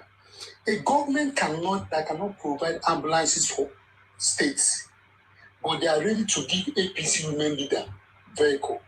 Are you not ashamed of yourself as a Nigerian? We watched the Kaistaman of Britain step aside. When in a safe society, when you failed, you step aside honorably. A man opened his mouth and said, I'll give you power at all costs, by all means. If I don't do it, don't vote for me in second term. The same man is coming now, and someone will open mouth tell you that Akara business is a good one. Yet their Akara business, they're not going to use Akara money to go and pay VIP World Cup final. And you think you're normal? You are supporting that. Your children cannot afford the same school these people go. Soludo's son is in UK. Yeah, his daughter just graduated. UK, former Minister of Education in Nigeria, his daughter is graduating from a UK university. Your own children, where are they studying? How many times have you seen the president of US or Prime Minister of UK go to another country for healthcare? Are we not ashamed as a people? Like sometimes, the more painful thing is not even Nigerians in Nigeria, it's Nigerians in diaspora, people who have seen government, see how things work. And some of them gathered in London to sing on your mandate for £200. Sometimes I look at us as people, our sentiment that will lead to blind us, sentiment of either religion, tribe, or political party affiliation, or any selfish thing, has become a slavery mentality to most of us. We are not even thinking about children after us. There are days you can do night bus comfortably in Nigeria. Bro, you cannot do night buses these days without your mind cutting. By God's grace, I stayed somewhere in the world. Yesterday, I came back from a trip today with a friend. And we were driving. I wanted to go tracking sometime on Saturday. I was driving around 12 a.m. and then I was going one lonely road. When I got there, at the time I sat and I was looking. Told me, why are you looking down? I said, I look at this and I feel bad for Nigeria because I cannot drive this kind of lonely road track that I've never been before in Nigeria by that time of the day.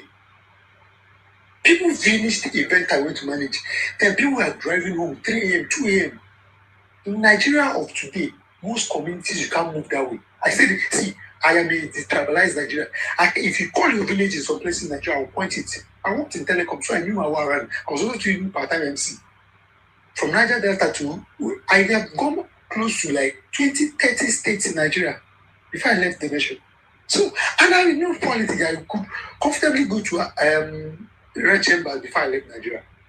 And I could go to the green chambers. Some of us left not because we cannot afford basic needs, but at the time we knew that even in the money you have, you are not even comfortable. It's only in Nigeria somebody can die of snake bite in 2026. Snake bite and he carry him leg, go hospital, but yet he died. She died. Sometimes I look at you people, APC people, and I ask myself a question. Is it that who cursed you guys, or are you cursed? What is wrong with us as a people? See, if the masses, somebody will say, Peter B, this person will not defend their mandate. See, in the same society, it's not the politicians that defend their mandate. Go and check the record. Tanzania, US, it's the masses that will go to the public to say this is who voted. They will be the one to lead. You don't expect Peter B or anybody who vote to be the one leading the protest. No, it's not done anywhere. You are the one that your right is. See, if Peter B doesn't win the election, I saw somebody say, "Oh, punish Peter B." Bro, poor man in the drink, won't punish billionaire. If Peter B decide not to do anything, you will be comfortable in the days of his life. It's you and your children that will suffer. Sometimes you look at yourself, see, if by now you think you are waiting for fake bishop and fake imam that will take people they are bribing to come and tell you who to vote, you are not serious. If one can never do it, see, people in UK, in Germany, in Netherlands can comfortably travel to any part of the world with what they are earning in the summer. You, as a Nigerian, you feel travel go your village comfortably with what you earn. Ask yourself a question. For how long? I wrote something like 10 years ago on my page, and I said the state of our fathers are the worst thing that happened to Nigeria. These are people that went to university eating rice, eating chicken. They were washing their clothes. They are graduating. They are giving job even before the NYSC. Some of them married while they were in the NYSC. Yeah, the same people cannot replicate or even retain the same thing they earned. One of the worst Senate chambers I've watched in my life is the Apabio. But how do you blame him? Somebody came to office through back door. He did not run for primaries. Person talk at me, you should go lost. He was not in the primaries. The magic that brought him, this same man, the man that got him into power the second time he came into power, he's still in prison for rigging election. But the person that gained from it is in power. See, if we don't wake up as a nation and begin to help ourselves, nobody will help us.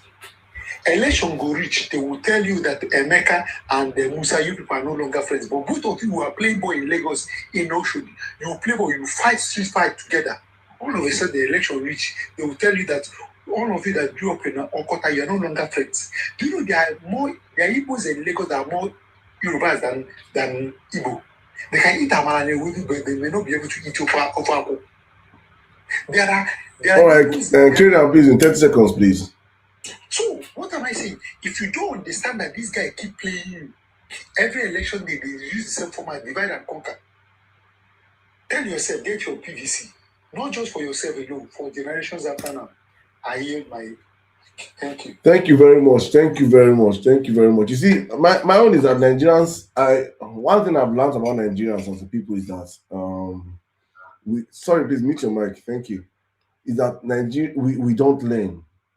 We don't learn, and that's why we keep recycling the same set of bad leaders back to back to back. We don't learn as a people. If we are people that learn from our mistakes, we understand there's no Nigerian that should, after passing through 2023, should be thinking about tribalism or bigotry in 2027. Normally, if we were a sane set of people, after what we saw in 2023, after the weaponization of tribalism and bigotry by the Tinubu administration, by the APC administration with Tinubu in 2023, and we saw what it led us to do, no sane Nigerians should be towing that line, but they know that Nigerians don't learn from history. We repeat the mistake back to back to back again. How can people that fielded a Muslim ticket accuse a person that fielded a Muslim Christian ticket of religious intolerance?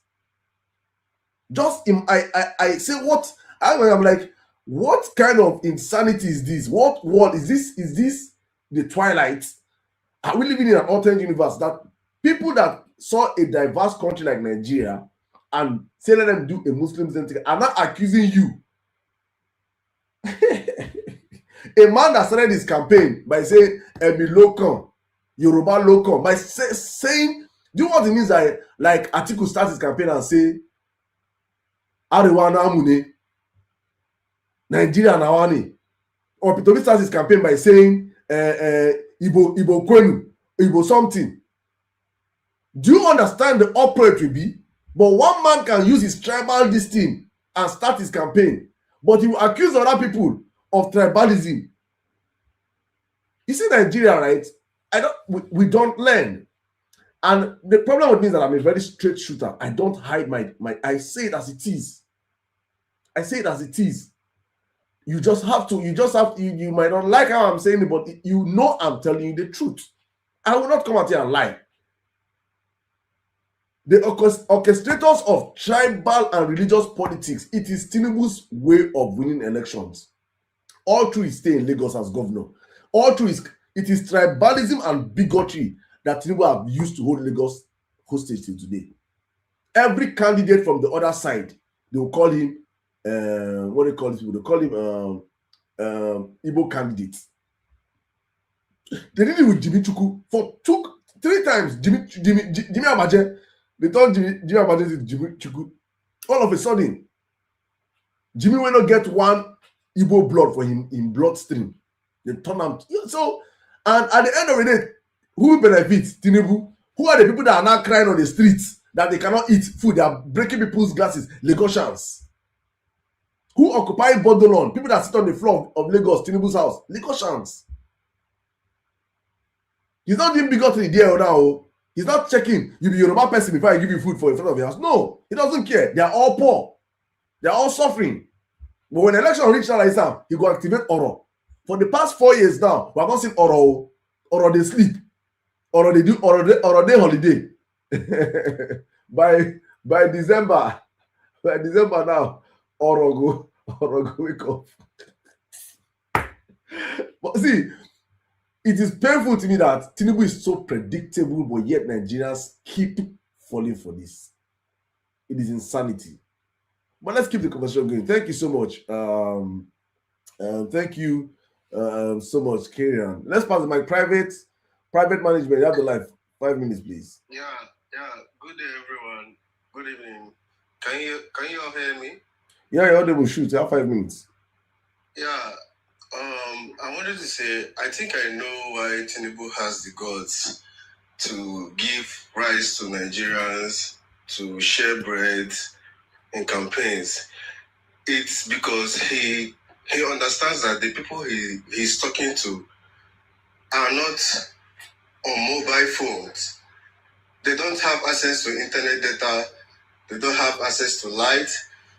This guy, Babatunde Adeniyi, what's his name, probably hasn't even experienced 24 hours light in his whole life. So he kind of understands the people he's talking to, not us regular Nigerians that can phantom or fact check what he's saying through the internet. So this guy kind of has the guts to share rights to us, speak to poor Nigerians. I went out there to ask the average Nigerian, why do you keep paying taxes and you walk on bad roads, you pay taxes, and these average Nigerians, they don't even know the people they are paying taxes to. They don't even know the reason why they are paying taxes. They don't even know why they pay taxes for. They just know government collects sums of money for them and they pray to God for miracles. These people work on bad roads for like 10 years, 20 years without questioning the local government, governor. Hey, why are you not building the roads? We are paying you so amount of money. So Tinubu kind of understands that the Nigerians he's talking to can't even afford data to come online, talk about the problems of the country. I enter Keke, sometimes ask the average Keke man, how much do you pay taxes in a year? This guy will tell me 182,000 naira. If we calculate it by 1K, 500, 225, he pays in 2 weeks. And he doesn't even understand he pays like 182,000 in a year. He doesn't understand he pays this whole sum of money in a year to keep the road working, but he doesn't get anything out of the government. And I tell them, who's your local government chairman? He doesn't know. Why are you paying these taxes? He doesn't know. Do you have voters card? He doesn't have. He's just trying to survive. He's just trying to make a living till the next day. Or he's going to say, this government is bad, oh, Tinubu know they work, oh. Then the next day the fuel jet stops up. He doesn't even know the reason why the fuel is increasing. Because he doesn't have the internet to come online. And Tinubu kind of understands this process.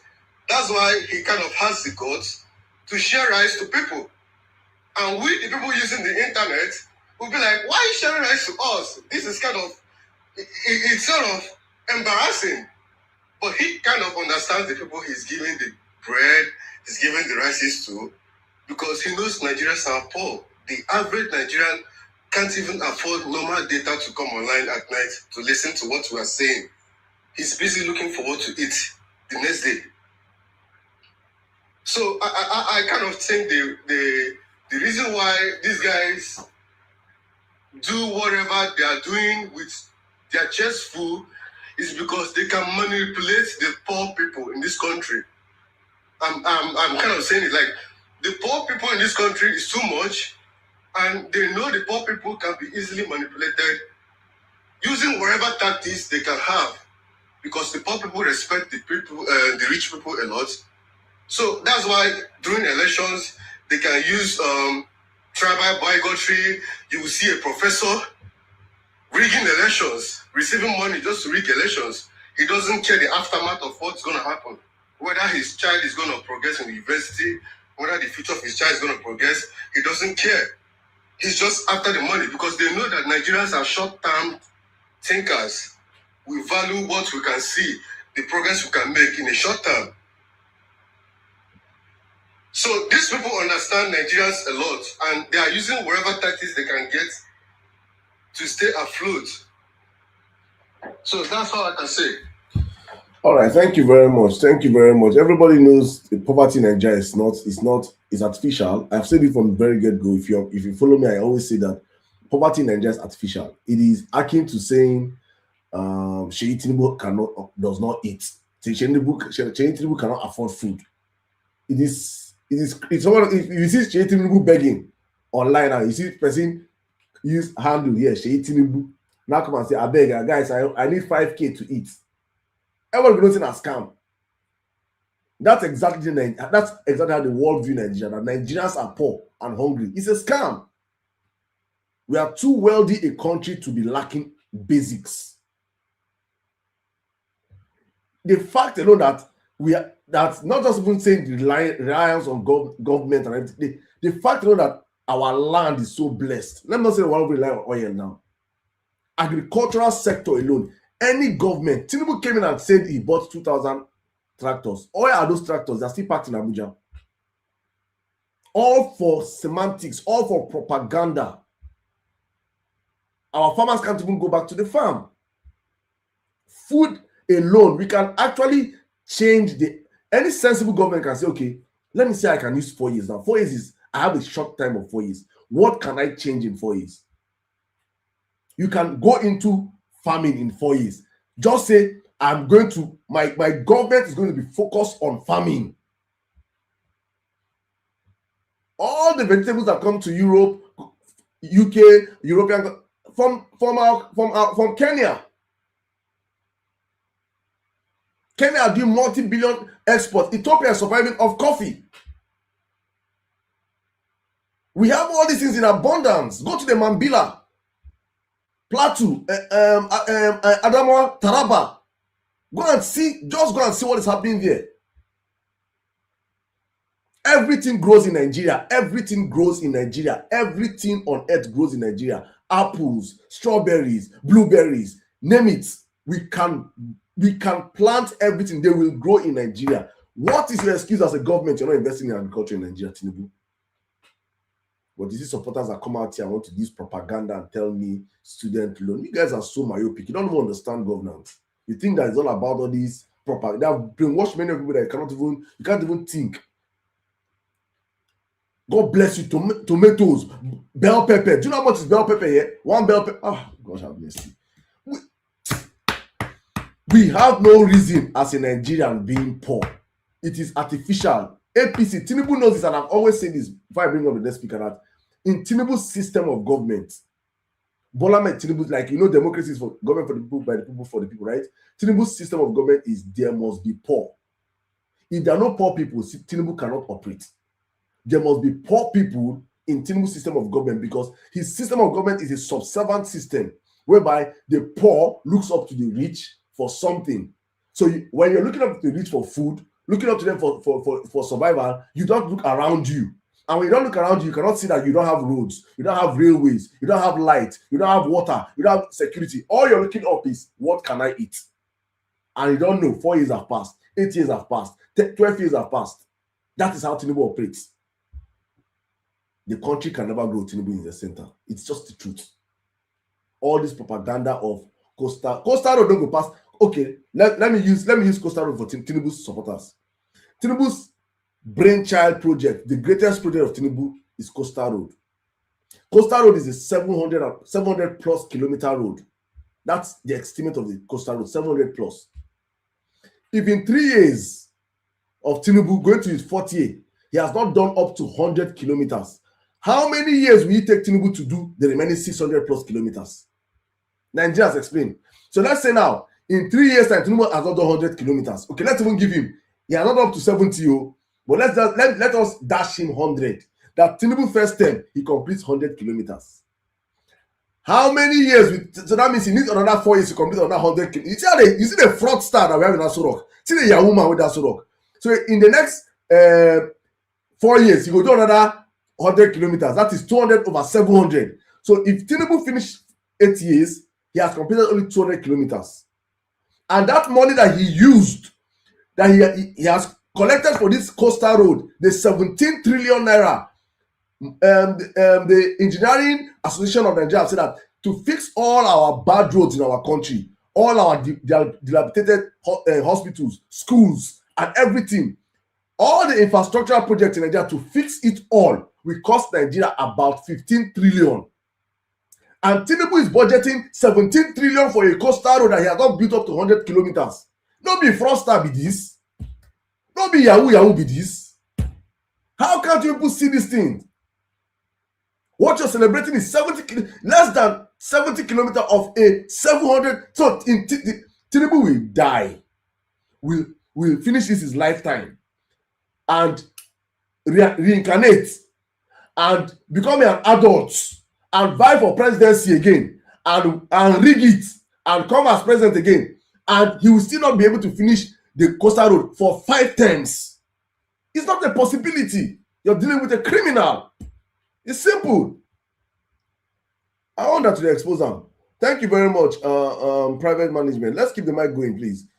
Oh, Dauda, don't run. Hey, it's not my fault, Dauda. So I'm going to pass the mic to, I think, Uncle K, and then CJ Flex, then Omegba in that order, please. Uncle K, you have to like 5 minutes. Greetings, Adam. Welcome, sir. 5 minutes, please. Yeah, I want to continue where you stopped, that Nigerian poverty is artificial. It's very, very, very, like, it's obvious that it's artificial, because tell me why all of a sudden, where's our food basket of the nation? Where we are moving, I know when I'm moving from Abuja going to Port Harcourt, sometimes I will branch in Benue State.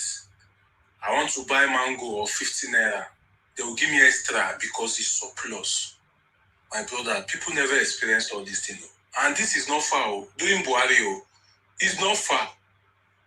Food baskets, surplus, anything you want in abundance in Benue. My brother, now, nobody's going to farm. And people are still supporting this government. All this one, they say Zach Adedeji came to Arise our channels to spill out statistics. He said something that they asked him, why is the government spending so much on his entourage? How many cars is he using? He opened his mouth as if we are novice, as if 90% of Nigerian populations are fools. He said the president walks to his office. If Tinubu is moving from Abacha Barracks to Maitama, everybody one lane, traffic for 5 hours. Who does he know in Abuja? The same Zach is using 5 convoy. Just FRS chairman, now NRS chairman. 5 convoy in a same country. Is it not supposed to use his own car or even bicycle to work? But here we celebrate rubbish. We celebrate rubbish. Now he's trying to white. My own question is,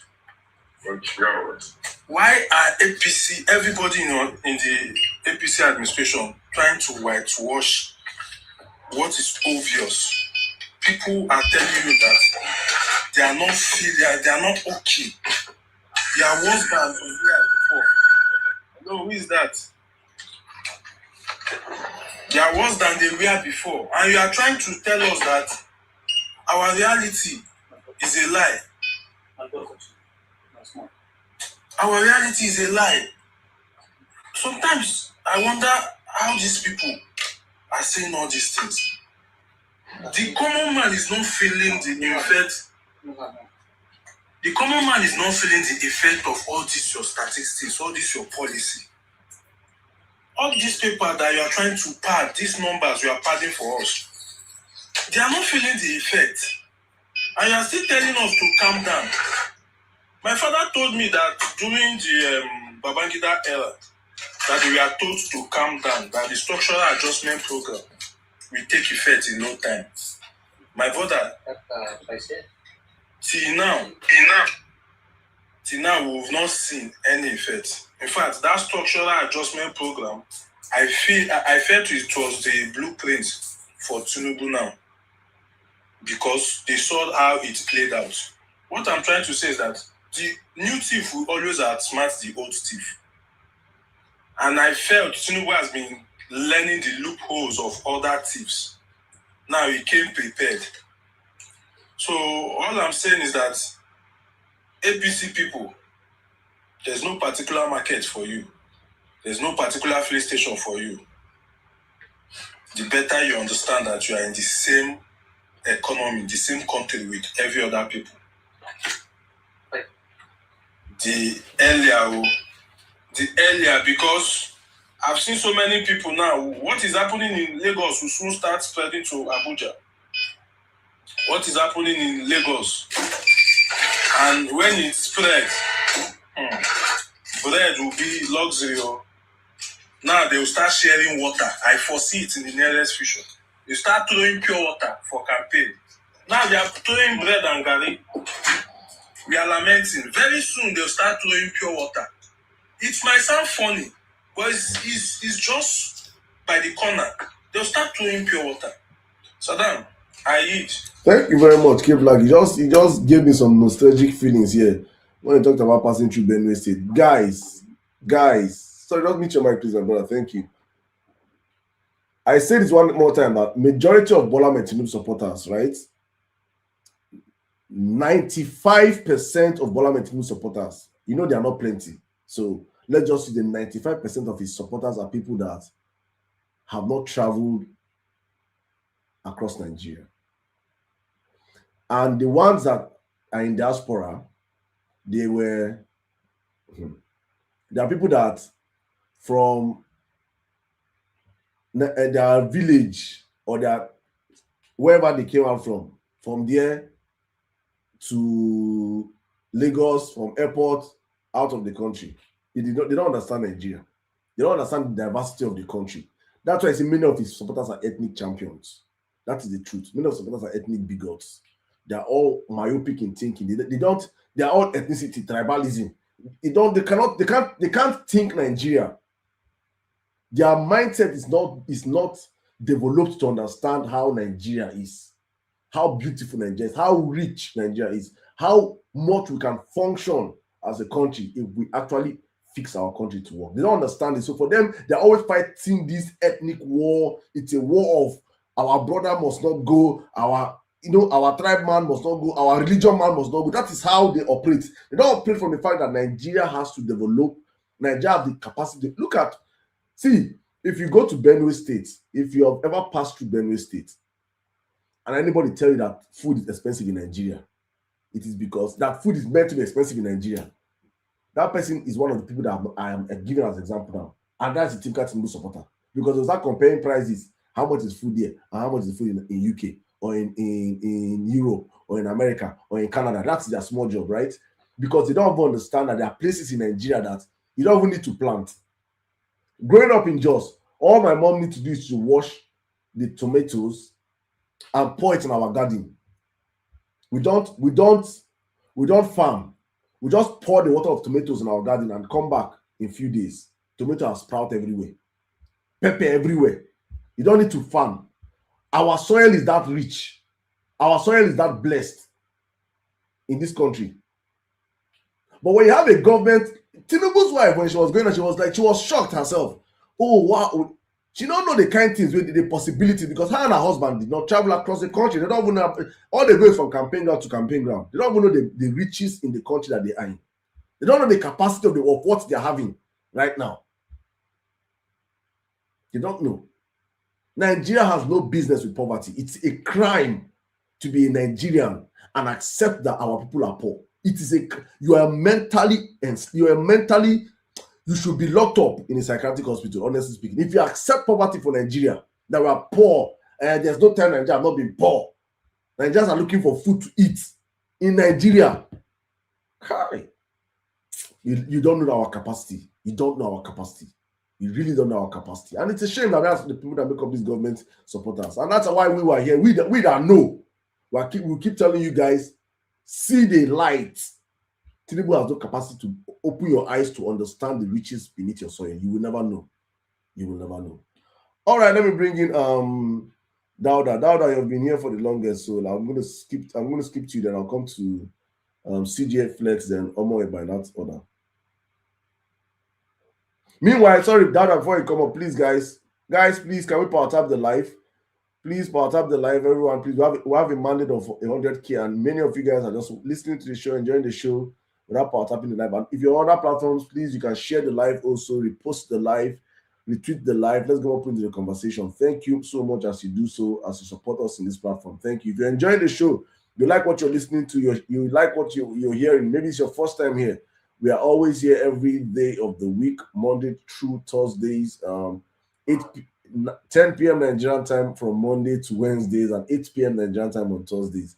I just have to put that out. So in case you're looking for us, catch us here, same station, 10 p.m. Nigerian time. But before I skip the mic, please, guys, help us power tap, triple tap, multi tap, as much as you can. Tap. Thank you so much. All right, Dauda, you have the mic in. Please, and also, please, just for your hearing's sake, if your ear drums, you don't like hearing nonsense, you can maybe take a 5 minutes break and come back in the next 5 minutes. And I promise you, your ears will not be hot. But if you like hearing nonsense, you can stay for the next 5 minutes. Now that I have 5 minutes to say nonsense. I wish you brought me up before this guy, but no. Unfortunately for you, people have increased. Now that I'm about to start my presentation, I do plead with other obedient, despite the fact we are not the same party. I pity people. If you know you have BP, bring your medicine and keep it by your side.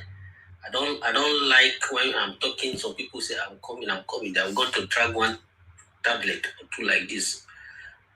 There are things, a lot of things have been said. I don't even know where to start from. But let me start with the one that if I start with that one now, while I go start, they won't allow me to finish. Tinubu gave governors money.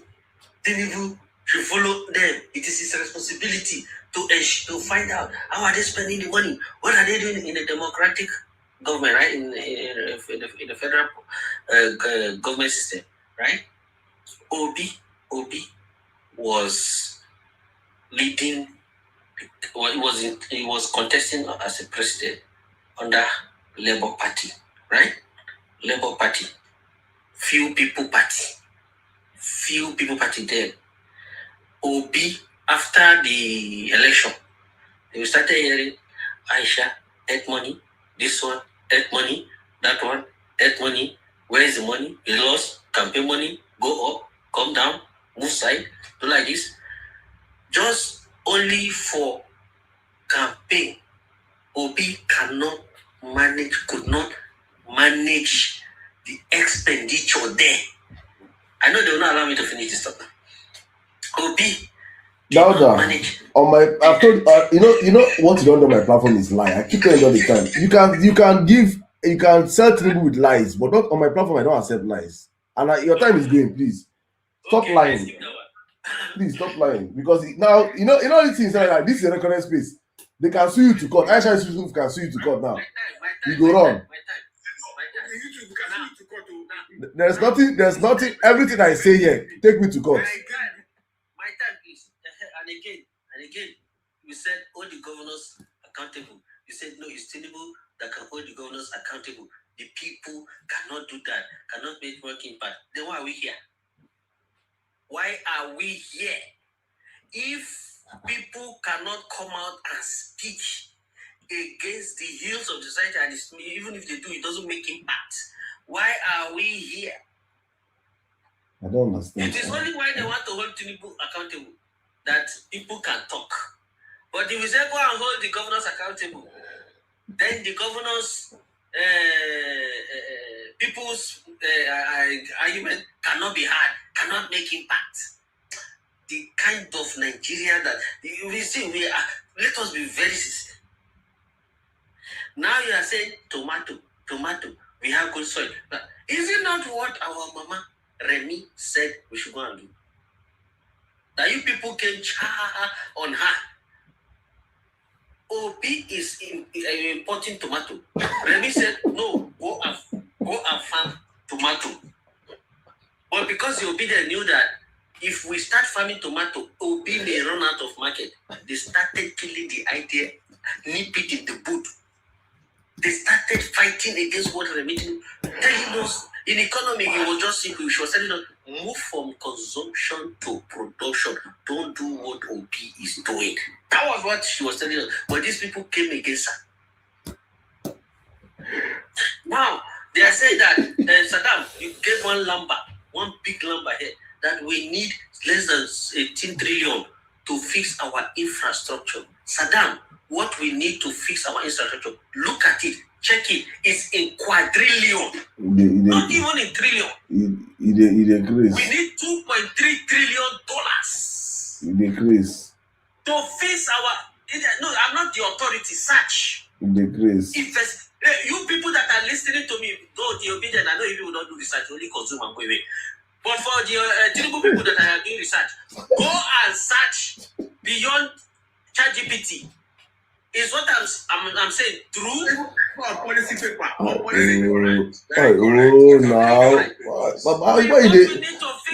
do APC people? Why do APC people? Why do people do this all the time now? It's a quadrillion. We need quadrillion. Obedient, do you know what is quadrillion?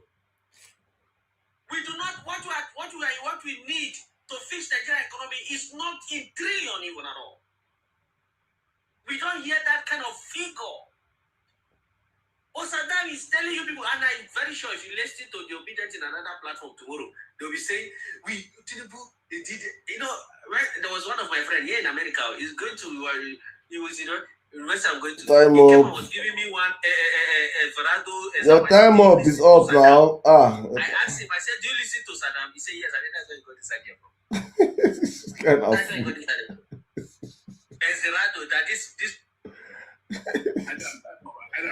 Time up. That's we go another rally. APC,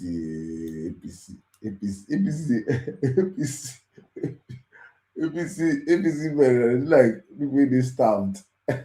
People they stabbed with our engagement. People they stabbed with our food.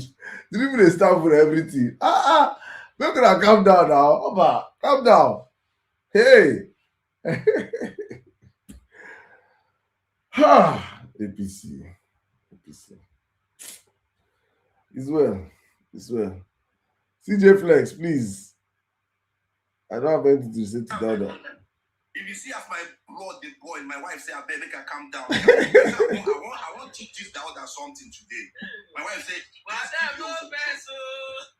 wife just say, just give your submission, no mind this down. And they tell you, my wife now they control me sometimes for this kind of thing. You Dauda, you Abiti and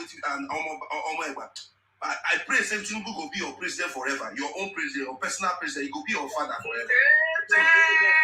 Your own president, your personal president. It will not be about, it will not be Nigerian president. I reject Tinubu for Nigeria. I reject Tinubu for I reject Tinubu for Nigeria. Now that I don't do now, you don't do now. I beg now, please now, I beg. Hey. CJ Flex, please, can you just go to your submission? I beg you. Time I don't put your time. Please, you have 5 minutes. Please, just go to your time, please. I beg you. Okay. So as an academician, I'm really ashamed of some people who declare themselves as academician, and yet through research and the academic standpoints and all what we learned, we cannot decipher We cannot decipher between the right and wrongs. It's just so bad. I begin to question if by academic integrity we actually did we are actually academians. Anyway, but Saddam, let me buttress your point a little bit more. You see, here for where they live now, I don't go carry. He gave a pepper where we did buy for African market.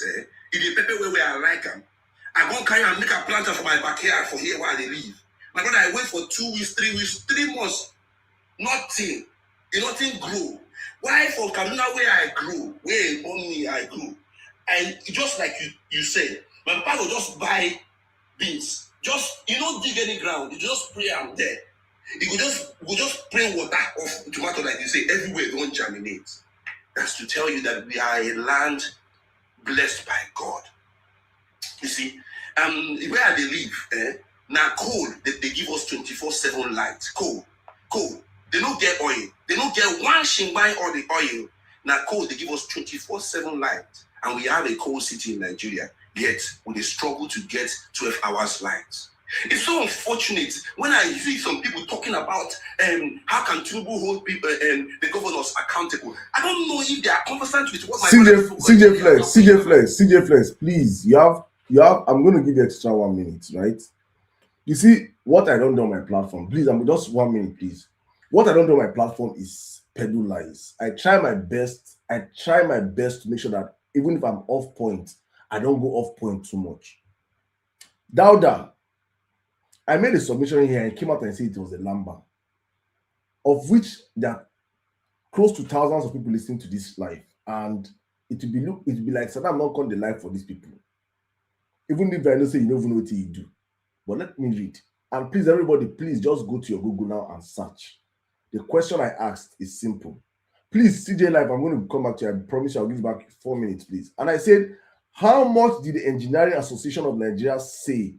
No, that's not the prompt. No, don't tell me. You're not going to tell me the prompt. I said, Dada, please, don't do that to my left, please. Don't do that, please. I am the one that said what I said. You're not going to come and tell me what I said. You're not crazy. I'm not mad. I said what I said. You not tell me what I said, right? So please don't drag on my life. I beg you, please. Your ears are paining. If you're a Tinubu supporter, your ears are not functioning, so you cannot hear me when I'm saying. I'm speaking with. First of all, please. Oh my goodness, please. As a Tinubu supporter, first of all, when I hear, I know they work. You people talk and you don't listen, right? So you have to listen. As a Tinubu supporter, try and learn how to listen. My brain know the function well. I asked, how much the Engineering Association of Nigeria says is needed to fix our infrastructures? Please, everybody go on that prompt and ask Google itself. That's what I said here. I said to fix our infrastructures in Nigeria, the money it will cost is equivalent to what it will cost to build the coastal road, and even cheaper. And this is it from Google. Please just see it here. Let me read it. The Association of Consulting Engineering in Nigeria, ACEN, stated that approximately 11 trillion is required to close the financial gap in Nigeria. Go and check it yourself. Financial gap now. God, live my life, please. I don't know. I don't know if people's throat is always itching.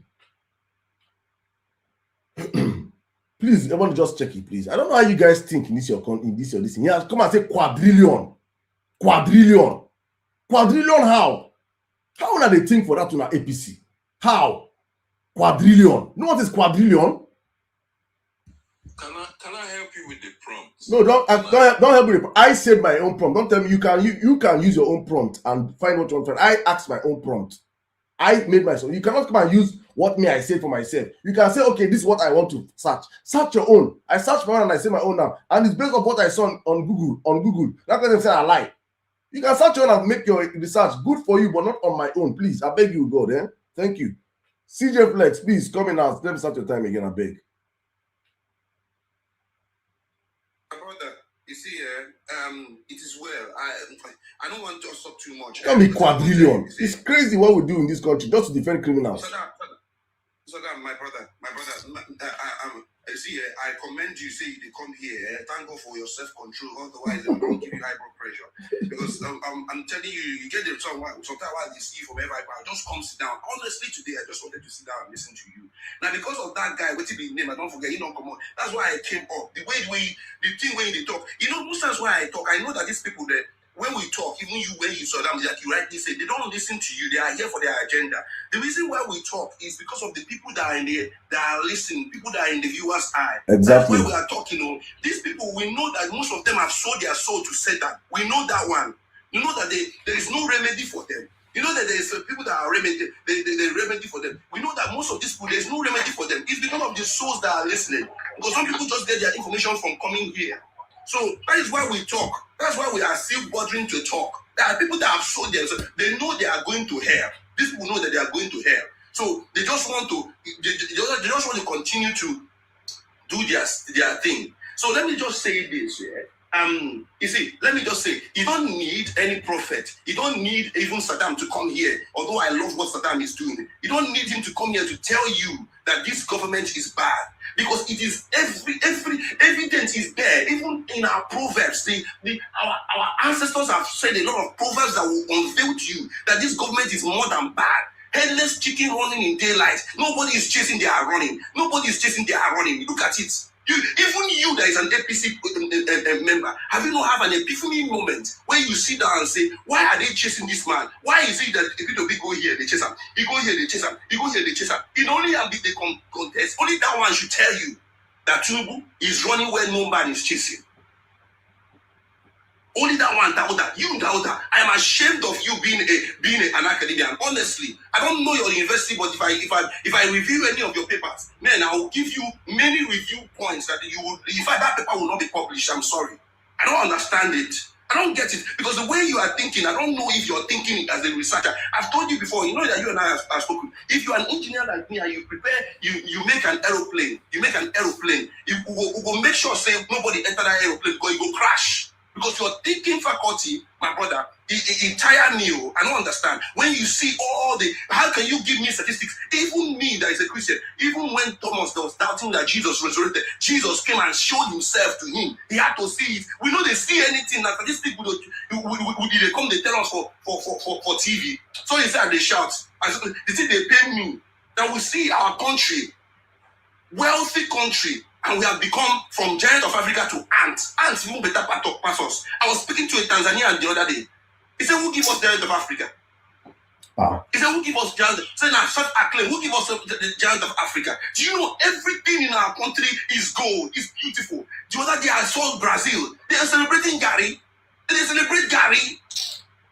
Brazil, they celebrate our Gary. What are you talking about? What are you talking about now? Why this? Do you know, before I left Nigeria, I will never think in my whole life whether they said you are the future leaders of tomorrow. You know, if it happen for Nigeria, the surrounding, the environment we find ourselves, you never even think of becoming local government chairman, talk of becoming the leader of Nigeria. But the moment I left Nigeria, I felt like I can be upon the world. I felt like the thing the little effort I put can blossom. In Nigeria, you go walk. You go come out from university. Nothing for you. If you don't go fry akara and kuli like your first president, your first lady, they do. Why your minister of FCT, they give all churches houses for the most expensive places in FCT. What they like my brother said, who caused you? I will say, who bewitched you? Who bewitched you now? I don't know who be watching that. I want to say a lot of things, but I don't feel talk too much. The only thing I want to say here is I'm praying that you know that the karma is a very, I don't want to even go religious, that the karma is a big thing. This thing when they do, I'm not saying that they do, I'm actually saying that fun. I pray say karma go catch up with you now when they do this thing. Because you don't understand, saying it is better to leave this world with a good name than to leave this. Imagine in 2026, that would be the other guy they talk about, say, we go, if Tinubu no rule, we go divide the country. Imagine trying to use violence to intimidate us. The reason why we transition from military rule to democratic is because it's so that we will not be hearing this nonsense from your mouth. Look at the kind of thing you are talking about. So we will snatch up. Your hope is to snatch and run. Satan, make I respect your time. God bless you, man. I know if you talk, it's in they pain me. Anyway, it's all good. Thank you very much, my brother. It's all good, man. It's all good. We have a country to save. I'll keep speaking. Thank you so much. All right, let's roll the mic back to our speakers. Meanwhile, guys, please let's keep the power tapping going up. APC people just come on my live and be chat or they know they even power tap. They know they do anything just to create chaos. And you support a government that we are talking about the Gary in Brazil. Let me even take us. Let me bring on that Lamba. Let me bring on that Lamba. In the 1970s, in the 60s, sorry, there was a man called, it's almost a popular story for Nigerians now, Lee Kuan Yew of Singapore. Singaporeans were one of the most ill-mannered, ill-trained, lawless set of human beings on earth. Singaporeans were that useless that they had to break. Malaysia broke out of them and pursue them. Nothing good can come out from you. Get out of. You have no use. One man came out and said, "Nah, lie you." He came to Nigeria, he visited Nigeria, and saw the lifestyle of our leaders there, the affluent lifestyle. Nigeria in our 70s, 60s, we were borrowing money to the World Bank. We were borrowing money to IMF. Nigeria, this South Africa, where they do nonsense. Nigeria, how many millions of dollars Nigeria help support against apartheid? We are so blessed as a country. Malaysia came to Nigeria, and Malaysia saw Nigerian palm kernel from Nigeria, and took it from Nigeria to Malaysia. As we are speaking today, palm kernel, Malaysia are the second largest exporters of palm oil to the world after Indonesia. Yes, I've said it before. I'll keep saying it because you people are terrible. You people's brain is blocked. You people's brain is blocked. You people's brain is blocked. You have to open your brain.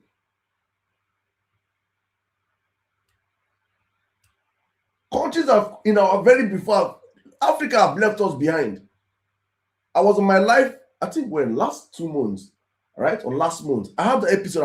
I'm not been so overworked up to post it. A Nigerian lady in Togo. She was speaking about the infrastructure in Togo and access to infrastructure in Togo. And it was like she was talking to Europe. It's like you're talking to like you're talking about Europe, like a country in Europe.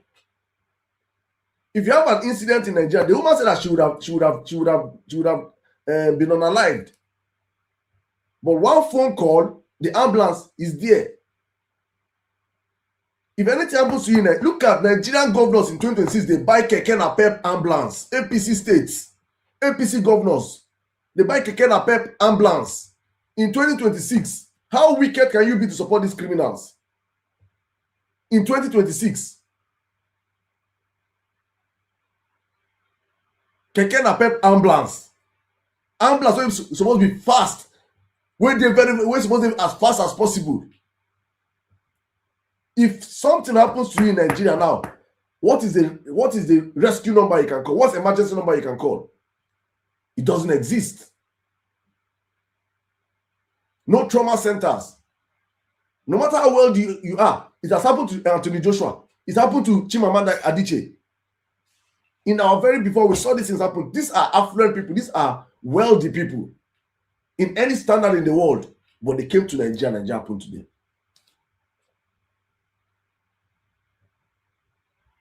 A multi-billionaire was kidnapped in Anambra State just a few days ago on Sunday. A billionaire by all rights. Nobody is safe in the country. But when we talk, it will be like saying you don't like the government. No, we're saying these things for Nigeria to get better. I did not like this. I pick come up from my door, no, they locked. My door is opened. I know they fear anything. I get lights. I have how many lights light up in my studio here. Water on my tap. Hot water for the left. Hot water for the left. Warm water for the center. Very cold water like say I did fridge for the right. Why can't we have these things in our country? And we are looking for these things. And Una just to support these criminals. Now you gonna tell us like say what we're looking for is so far-fetched. Like we're asking for heaven on earth. People that in Togo are getting it what they're asking for. Benin Republic, they access them. Everyone has left us behind in Africa. They do big, but APC sent this junkie. What even this is our vice president name? Send them making go Benin Republic, making go see what in Benin Republic they do. APC, Benin Republic, our border country, Benin Republic. You people don't know how much people have destroyed our country. People don't. I don't blind. Many of you people are just. I say that all Tinubu supporters are blinded by. You must be an epic tribal bigot, or you support you love criminality to support Bola Tinubu. If it's for governance, you can never tell me about governance and being the supporter of Tinubu. It doesn't. There is no way. These are two parallels. These are two parallels. It's crazy. No, it's free speech. And why they talk my own now? Free speech and they talk now. I can't stop you from supporting Tinubu, Babatunde. It's your right, but I'll tell you what you are. And it shouldn't be. It shouldn't be. You can tell me what I am. Also, it's a free word, right? Oh my God, you have the life in 5 minutes, please. Welcome. Thank you. Good evening, good morning, good afternoon, wherever you may be. Sorry, please. On my mic, can you please request the mic, my brother? I want to bring you up now, please. I saw your request, please. I was speaking then.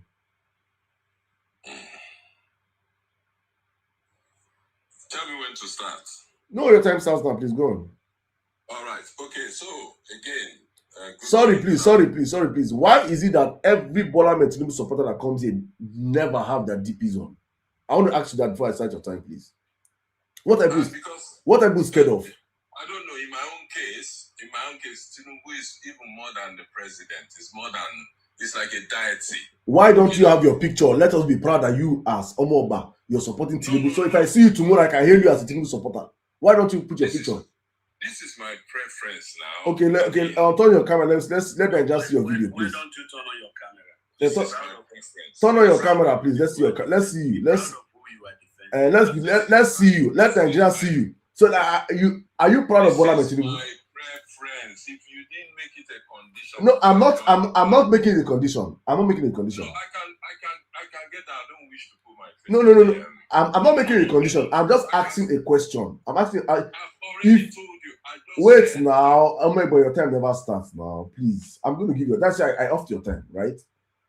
I'm making an active observation I've seen on this live just today now. Just today.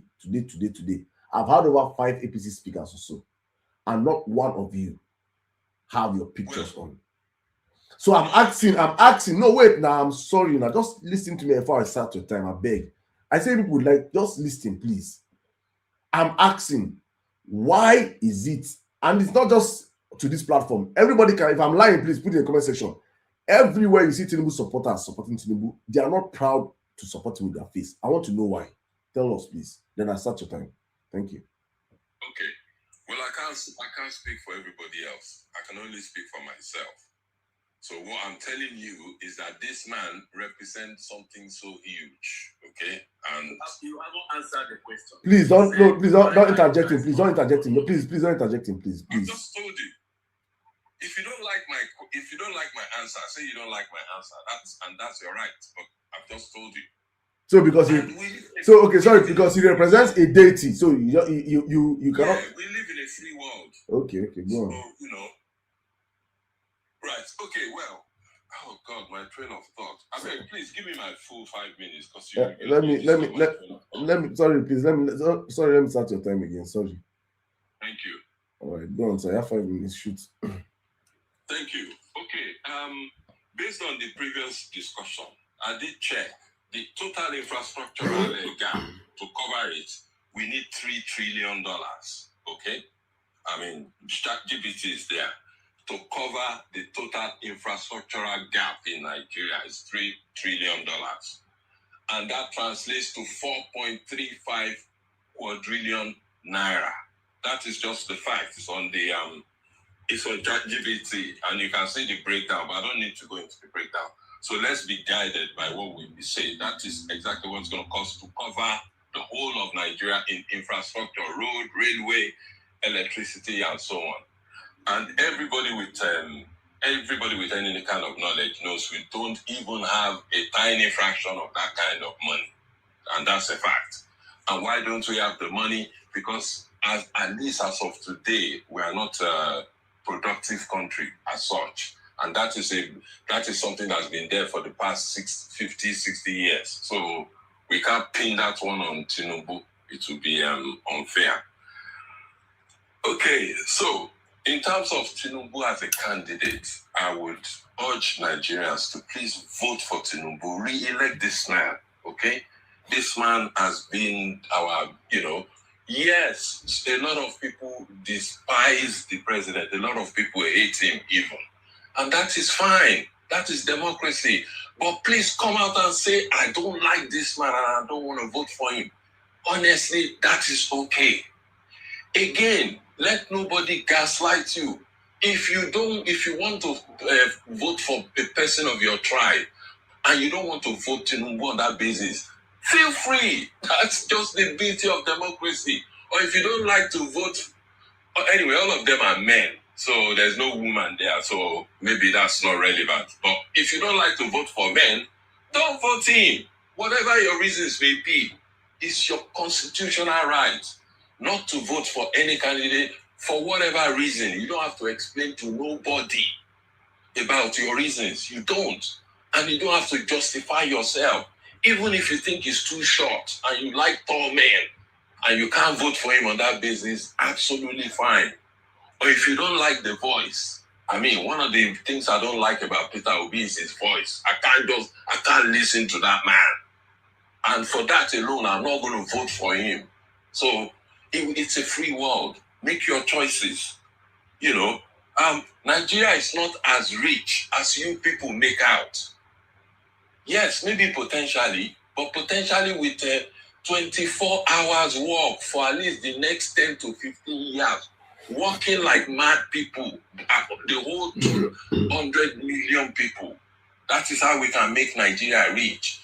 When our ports are full, not full of imports, so full of exports, things going out of our country into the world, things that we produce, we the people produce, things that we produce either with our creativity or from our land, even if it's food crops, but things going out of our port in containers with ships coming in and taking our stuff and taking it to the rest of the world.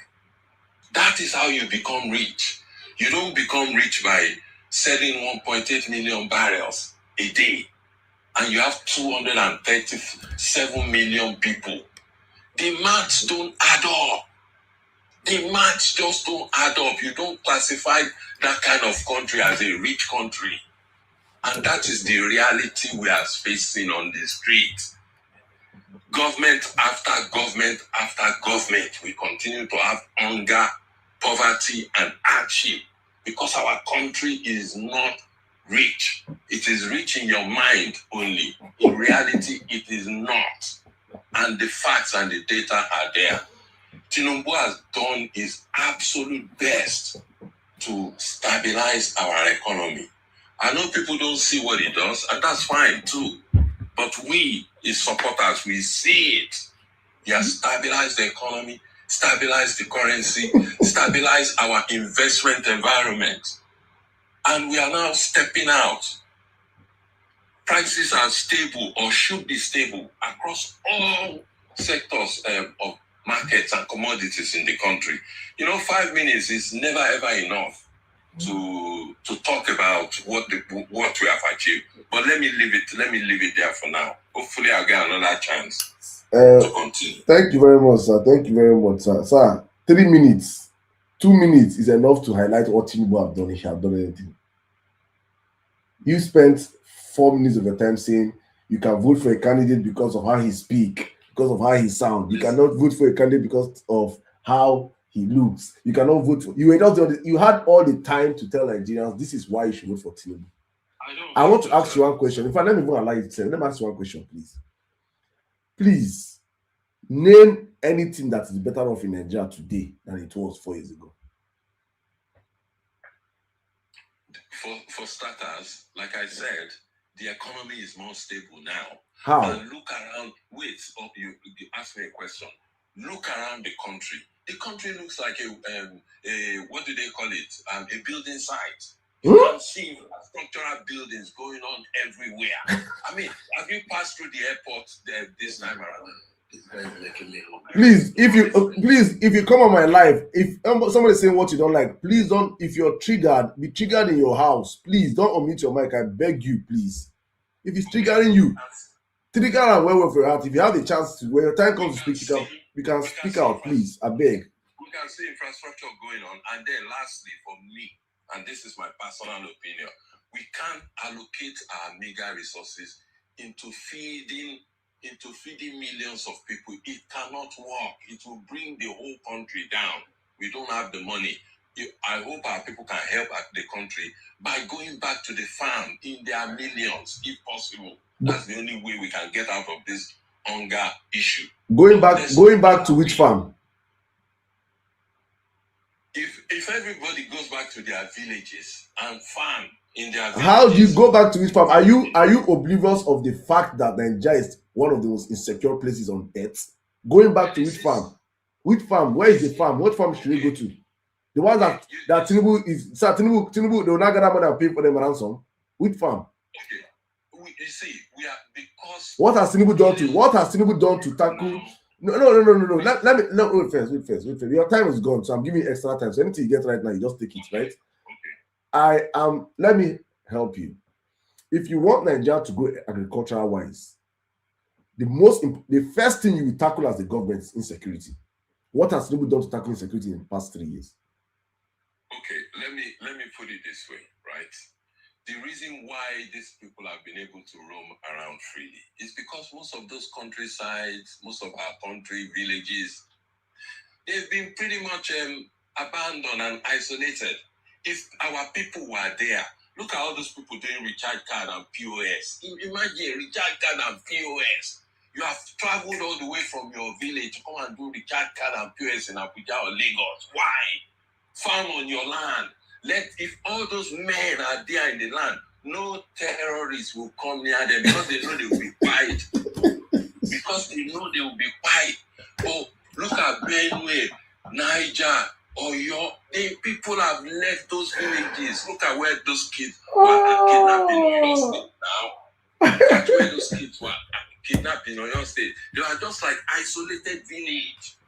So kidnappers and all these bandits, we have given our agricultural land, we have given it free of charge for them to roam. Because all those people are okay. Enough. I'll drop you, please. Sorry, I have to drop you, please. You can come back. I've dropped you, please. If you don't like, I told you I've dropped you, please. I've told you if somebody's making a submission on my platform and you don't like it, and you cannot take it, say it in your spirit. Don't say it don't say it on my live, please. I have people listening across different platforms. The more you guys interrupt them, the more it gets rowdy everywhere. Please, Omoeba, thank you very much. Thank you. Thank you. Oh my goodness. Oh, Nigeria. APC, Nigerians. Nigerians run. You see, one of the good reasons why I love platform APC people is for Nigerians to see divergent views, right?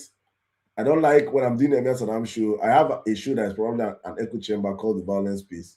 On here, I open it up for everybody to come up and speak. So you can hear divergent views. You can hear other people from other parts speak. So you now see it for yourself and understand how they see things, how they think. My brother believes that Nigeria is poor. And Nigeria is a poor country. A country that every single state has mineral resources to be independent on its own. Every state in Nigeria can exist as a country. Every state in Nigeria, bar none.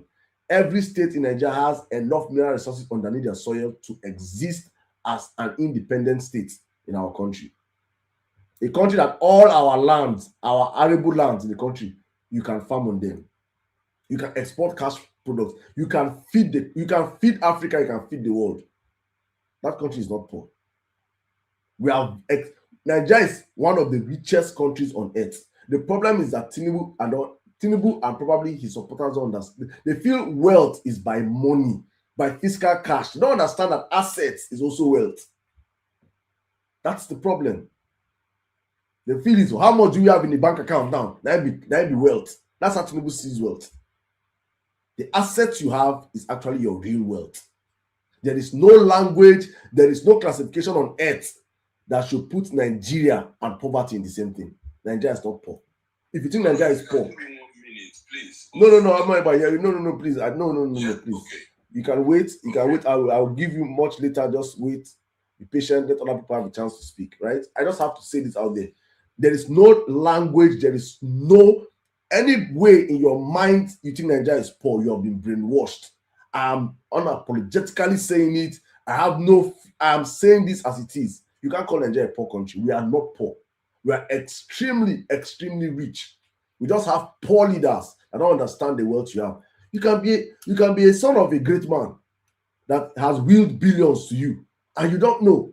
And you grow up with your grandma that they don't know. You might die poor, thinking you were poor, not knowing that your grandfather has willed billions to you. Until somebody opens your eyes to see. On no classification, a country that has gold, diamonds, they're mining your soil. Nigerian soil alone is enough. People come and excavate our soil and take it to China. Our soil. How do you say the country is poor? We have everything to be a standing country, but we have weak, stupid, ineffective leaders that don't understand what I'm saying here, and that's all they think about is fact. Allocation. If you don't give them allocation, give them allocation or they buy. Without allocation, they cannot survive. It's crazy. Let's move the mic. Thank you very much. Promi, can you hear me now? You have the live, please, sir. Welcome. Thank you so very much for the privilege to speak. It's unfortunate and Omeba left, but that is fine. I think he's anywhere you are. I hope you're listening. That 210 trillion is unaccounted for, and that can make a budget for Nigeria for 3 good years to 4 years, considering what our budget is. But still, you think we are poor. You have said, and I've heard you numerous times, that our problem is population. I know you're listening. And you're saying you're looking for a solution for this population that we have that is too much. Remember, take your own life. If it is possible, sterilize people around you. Sterilize them so that the population will decrease, because that's the only way we can get that done.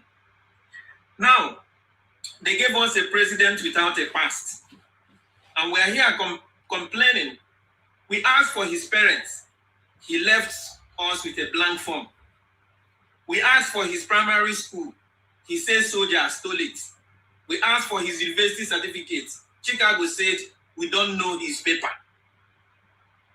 How can a man who cannot trace his own childhood trace the destiny of 230 million people in Nigeria? A man without history cannot give you a future. I just want you to know that. So little did we know, when we want to still look into this man's attitude and self-behavior, we now saw that there is something happening in Chicago. And what is that? They told us that somebody forfeited $460,000 US in northern district of Illinois.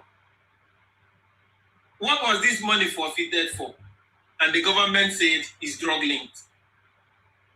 Yet, he was not jailed, but he negotiated his freedom with money.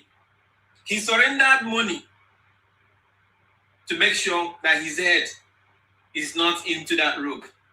Today, NDLEA arrests 4 boys with 2 grams of hemp, while the man who forfeited 460,000 for HOI money is just the person telling the NDLEAs what to do about their own budget. This is irony. What a hypocrisy.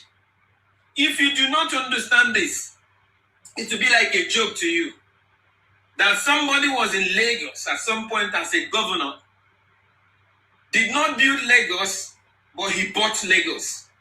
He turned tax, the very blood of the state, into a private company, the Alpha Beta.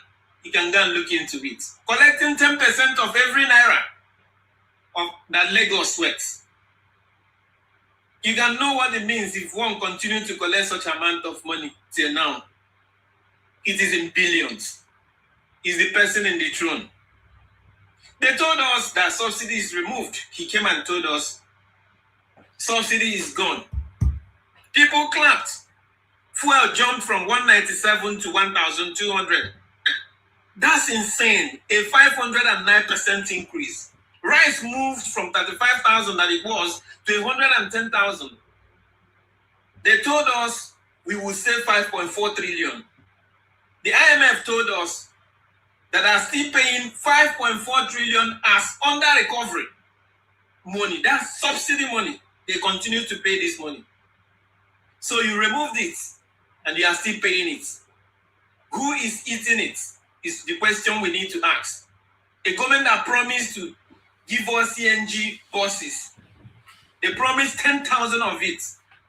They bought less than 1,000 of it. Where are the other buses? And no Nigerian is asking any question for the buses again today. The CNG, nobody's talking about it. Did they also need Chicago to clear them on how to get the 10,000 CNG buses they promised? Now we are talking about a coastal road. A road to Chaguri's house. That's what it is, in as much as I'm concerned. A 700-kilometer road for a 15 trillion. Without bidding, without debates, without EIA. When we asked, they told us that they don't even know what a kilometer will cost. After some time, they said it costs 4.9 billion per kilometer. Sir, in Ghana, such kind of road went for $100,000 per kilometer. In Egypt, it went for $1 million per kilometer. Ours, if you do the conversion, is going for 3.2 million per kilometer. That is times 3 of the value you get over there. I asked why. Because the contractor is Geba Shaguri. His 30-year-old friend or more. Same man who built Eco Atlantic. He demolished Landmark Beach worth $200 million and hired 4,000 jobs at instance to build a road that will lead his friend's estate. This is not infrastructure. This is inheritance. He is building a road for his children with your own children's blood. That is just what it is. If you know the truth, let the truth save you. The same president we are talking about is somebody that will always leave Nigeria for another country for health care. Over 120 days, he spent in Paris, London, and Dubai in a period of 2 years. None of those trips cost anything less than 4 billion naira. So the 2024 budget had 6.1 billion for foreign medical trips. He goes to Paris to treat his knee, while a Nigerian would just die in Lokoja or any local place in Nigeria, just because no paracetamol in general hospital. When he saw that Nigerians couldn't have electricity and he couldn't fulfill his promise, he built solar for himself in Aso and asked all of us to find ourselves in these honorable graves. This is unfortunate. A commander-in-chief without a command. Under him, 4,385 Nigerians were hired. 2,618 kidnapped. I am saying in a shortest period of time from 2023 to 2025. And 1.4 trillion ransom paid according to SBM intelligence. In Zamfara, farmers pay 10 million monthly levy to bandits to farm, just to farm. If you come to Niger, the same thing is happening. They pay bandits even to fetch water, they pay. Where is the president? Commissioning roads in Lagos. You increase soldier salary to 70-something to 80,000 naira. What is the living wage of Nigeria? Oh no, business there will tell you that our living wage is about 200 and something thousand. But people are still struggling with a minimum wage of 70,000 naira. Make it make sense to me. Where are we heading in this country? All right, probably, Sir, please. you are not a commander-in-chief. You are a commander in Aso Rock. That's a better thing to say. Because we can't continue like this. If you don't get tired of this kind of madness and you're still living in Nigeria, you're cheering. This kind of madness, you need healing. Find a place and ask people to help you heal. Thank you. Because what we are living in is no more life. I told you people about Coastal Road. Use the 4.9 billion to divide the 15 trillion they told you that is what per kilometer will be. And see the kind of scam that is going on there. Just divide it and see the amount you will get. Promi, please, can you just wrap up in 30 seconds, please? Yes. So thank you so very much. The 30 seconds, let me just use it to conclude. He's a president that was a governor that never built any bridge in Lagos all through his 8 years in Lagos. But they said he built Lagos. So we are used to what we are seeing today. Thank you so very much, Sirdam. I appreciate your time. Thank you very much. Thank you very much, man. You made a whole lot of sense, honestly speaking. Honestly, I think this should be one of the highlights of the space tonight. Thank you so much. You see, when you open Tinubu's annals like this, you see that it's all cock and bull, all fraud, all Tinubu's achievement is celebrated as the president is what local government chairman should be celebrating. I build road, I give student loan. I just you hear the thing and you be wondering, does this man understand that he's the president of a nation of 200 million people? Achievement is I gave loan, I build road. Like, this is what councillors, local government chairman will be saying. Meanwhile, you have borrowed more money in the space of 3 years than Buhari, Jonathan, Yaradua, Obasanjo, Abdusalam, Abacha, IBB, Shagari, Buhari. 55 years of Nigeria, still don't borrow money past in 3 years than our past 55 years in existence. Where is the money I borrowed? Where you put that money? What do you use and do? Coastal Road never reach 20%. I mean, it never reach 10% of Coastal Road in 3 years. That road can never be finished. That road will end in Lagos. Thank God, Donald Duke came out and said that road will just end in Lagos. He's just building it for that. It will not pass Lagos. Like Promi just said, this is for his business partner. We're dealing with. This is daylight fraud happening in real time. But for some people, let us continue with it. Let's continue the suffering for another 8 years of our lives. 8 good years. How old were you 8 years before? How old will you be 8 years after? How old are you? Nigerians, we don't understand the concept of time. That's why we have African time, Nigerian time. We don't understand. They made us lose. Do you know what is time? Do you know how many years we are losing? This old man, for a man that is close to his grave. The man that is close to his grave is what you're telling young Nigerians to give them more of their lives. APC have spent 12 years of our life destroying everything. 12 years gone. 12 years wasted. How old were you 12 years ago? APC came to power in 2015. Since 2015 till date, what is better off in Nigeria today than it was 15 years ago? Nothing. They only show you some roads. Only thing that they can point to in 15 years of a government, APC, God, don't go better for that party. The only thing people can show you in 15 years is that they built second Nigeria. Not that they started it to. Second Nigeria is already like 60%. They can't enter, can't finish them. And roads. And that they revamp airports. How many Nigerians can access the airport? How many Nigerians can use the airport? How many Nigerians can afford flight in Nigeria today? That same flight that before APC came to power, we as students, they enter flight 12,000, 14,000 from Lagos, Lagos to Abuja. 18,000, the student rate. How much is flight now? Which student can afford flight now under APC? We have spent 12 years wasted. People that were in their 20s under APC are now in their 40s. Nigerians, people don't understand time. We don't understand time. 12 wasted years. People that were in their tens, people that were in their teens are now close to their 30s. A 19-year-old child when APC came to power is about 30s, 32 or 30 something years old now. People that were in their 30s, their late 30s, are now in their 50s under APC, and nothing has changed. Everything has gotten worse. More Nigerians have run away from the country. In short, in Tinubu's 3 years, over 4 million Nigerians have japan, and not just 4 million Nigerians, the 4 million brightest of Nigerians don't run. 12 wasted years. Nothing has happened in our country. Nothing has changed for the best, for the positive. But let us give them 16 years of our lives. Enough, God forbid. 16 good years of my life to APC.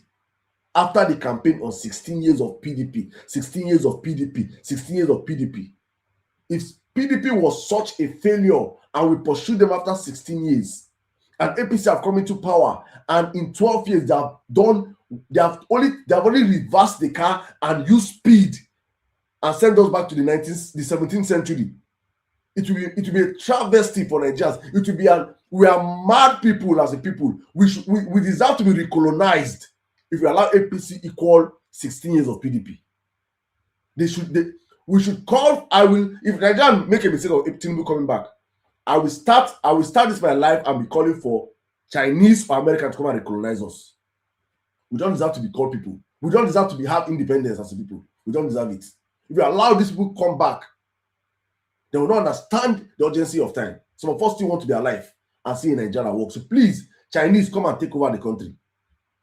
Or Americans, or anybody. Or Russians. Because it's still stealing, they are going to come and steal. But at least those ones will steal and work.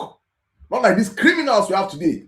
Buying houses, choice houses in Dubai, buying choice houses in UK, in America, everywhere across the world, apart from in Nigeria. Apart from in Nigeria. Nigeria no good to have fast speed rail. Nigeria no good to have super highways. Nigeria no good to have world-class hospitals. The king of Saudi Arabia in the 70s used to come to University of Ilorin Teaching Hospital. King of Saudi Arabia for treatment. How low we have sunk. But some people are telling us, let's give APC 4 more years. I poured our speed for eye. God forbid. Matarazzi, you have the life in 5 minutes, please.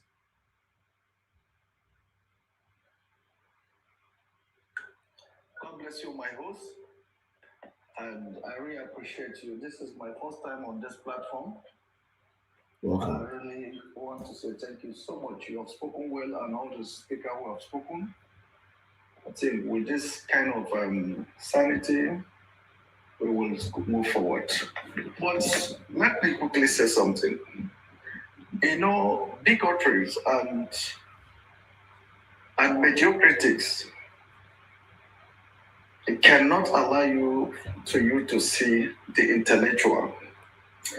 Because these people are so myopic that they don't know how the country has gone down. I am speaking from the diaspora. Let them not think maybe I am around. I have my community when I come back home. Every 3 months, I come back home. You know, this character, my host, I want you to take this note of these names I want to call to you. I call them characters. There is a man called Pope. He always goes around to people's platform and promote and fly lies. And there is a man called Amoeba, equally does the same thing. And there's one of them called Prince Plus. Because these people has a program, they set an agenda for them. Each month they give them a topic for them to come out and debate about Peter Obi. But I want to make this submission, let them realize that if you don't have a country, you will never even think about staying in that country. Now, let me equally make applause that how much have you people noticed how much they have budgeted for the traveling allowance of the First Lady? Is it youths. Now, as for yesterday, INEC categorically, first check me please, because I don't speak like them because they just come here and speak. Imagine you give somebody 5 minutes to speak. He's talking about that he will not vote somebody because of the way he speaks. Do you know this is how myopic they are? This is how senseless they are because they have nothing to tell you. Now, INEC budget 873.26 billion on election. Election that where I am now, I am legit to vote. I will leave my working place and vote and go back. You cannot shut down a full government because you want to go and vote. That money alone can sustain half of Nigeria if really they are ready to work. How dare somebody come on this platform to tell you that Nigeria is poor? Can they tell me the mechanisms? Can they tell me the productivities? Can they tell me the vast land that we have left alone? In 2015, can they tell me the GDP that a very good luck Jonathan hand over to Buhari? And can they tell me the GDP that Buhari hand over to this young man now, this old man? Okay, let us make arithmetic so that tomorrow someone will not say you fly story. Jonathan had over $509 billion GDP economy. Buhari had over 476.2 billion GDP to this man. Where are we today? Today we are in 376.2 billion GDP. Now, if you are narrating this for them, they will tell you that they are working. They have removed fuel subsidy. Governor has more money for what? That you should go and ask your local government chairman, you go and ask your governor. Ask them what? Can they tell you the essential, basic things of a good government? Where are the infrastructures? I just heard somebody speaking about Coastal Road. In advanced country, before you embark on Coastal Road, you need to carry the communities along because of sea salt water, because of mud and drainage. Do you know on the cost of building that Coastal Road, they have devastated some community and a lot of people have died because of that Coastal Road, because of the overflow, because there were no drainage. And you speak now, once a man will say himself that he's a professor, when they ask for that, he says he's a professor by practice. You don't work like this. You don't work like this. You cannot even work like this. Please, can somebody tell me, can somebody fast check me, what is working in this country? If you speak now, they tell you that they have next fund. Is it next fund or what? They give it a beautiful name. That students have assessing loan. Did they have? Can they pay back that loan with 10% interest? Here in the Western world that we are, students take loan to defend their project and take loan to become productives. They take loan even for their upcoming because it is tax-free. And when you graduated, there's a job waiting for you. Somebody said population is our problem. Who told you population is our problem? Matarazzi, please, if you can wrap up in 30 seconds, please. Please, 1 minute, sir. 30 seconds. What's the population of China? What's the population of India? Because they are productive. They are not borrowing to share the money. How can you tell me a sitting president have 100 of convoys of SUV, expensive one for that man, who will spend for that expensive? Please, a good Nigeria is possible, and we are hoping that come May 2029, a new manager will be ushered into Nigeria. Thank you very much. Thank you very much. Thank you very much. Thank you very much, sir. In fact, it's your first time here, so please take this. Thank you very much. It is ironical you tell Nigerians are poor. You come and tell Nigeria is a poor country, but your president is using over 100 cars in his SUV. Your president has 11 private jets.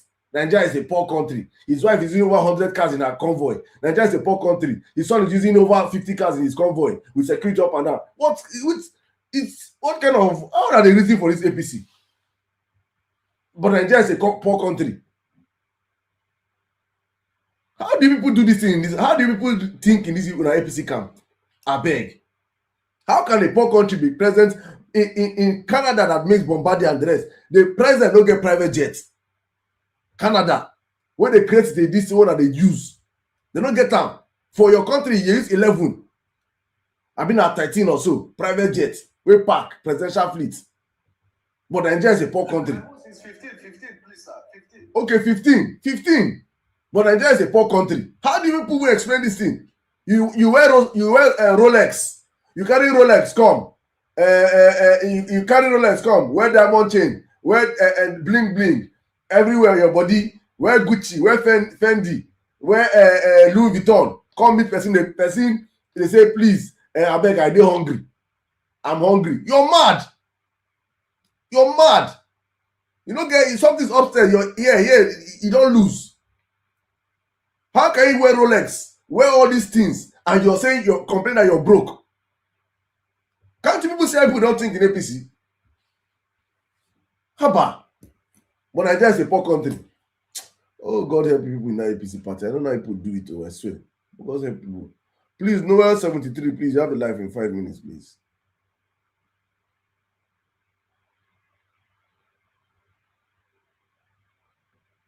Null, is it null or no? Null 73. All right. MC Delta Pekin.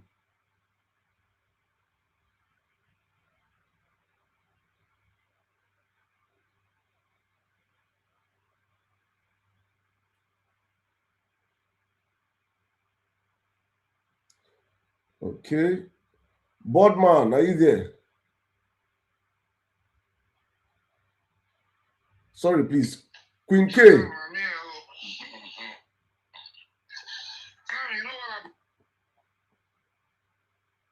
Boardman, go on, please. Have 5 minutes, please.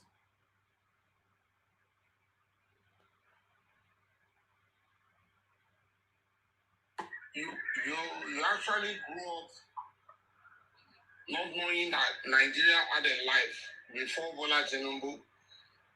You know what they do?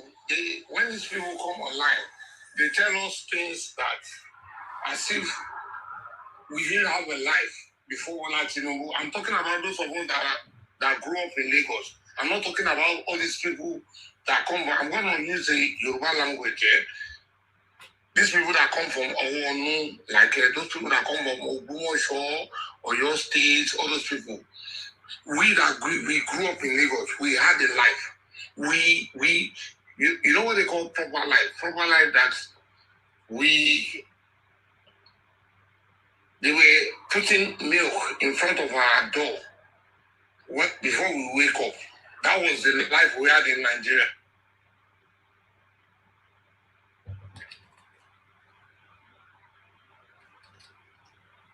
Boardman, what happened?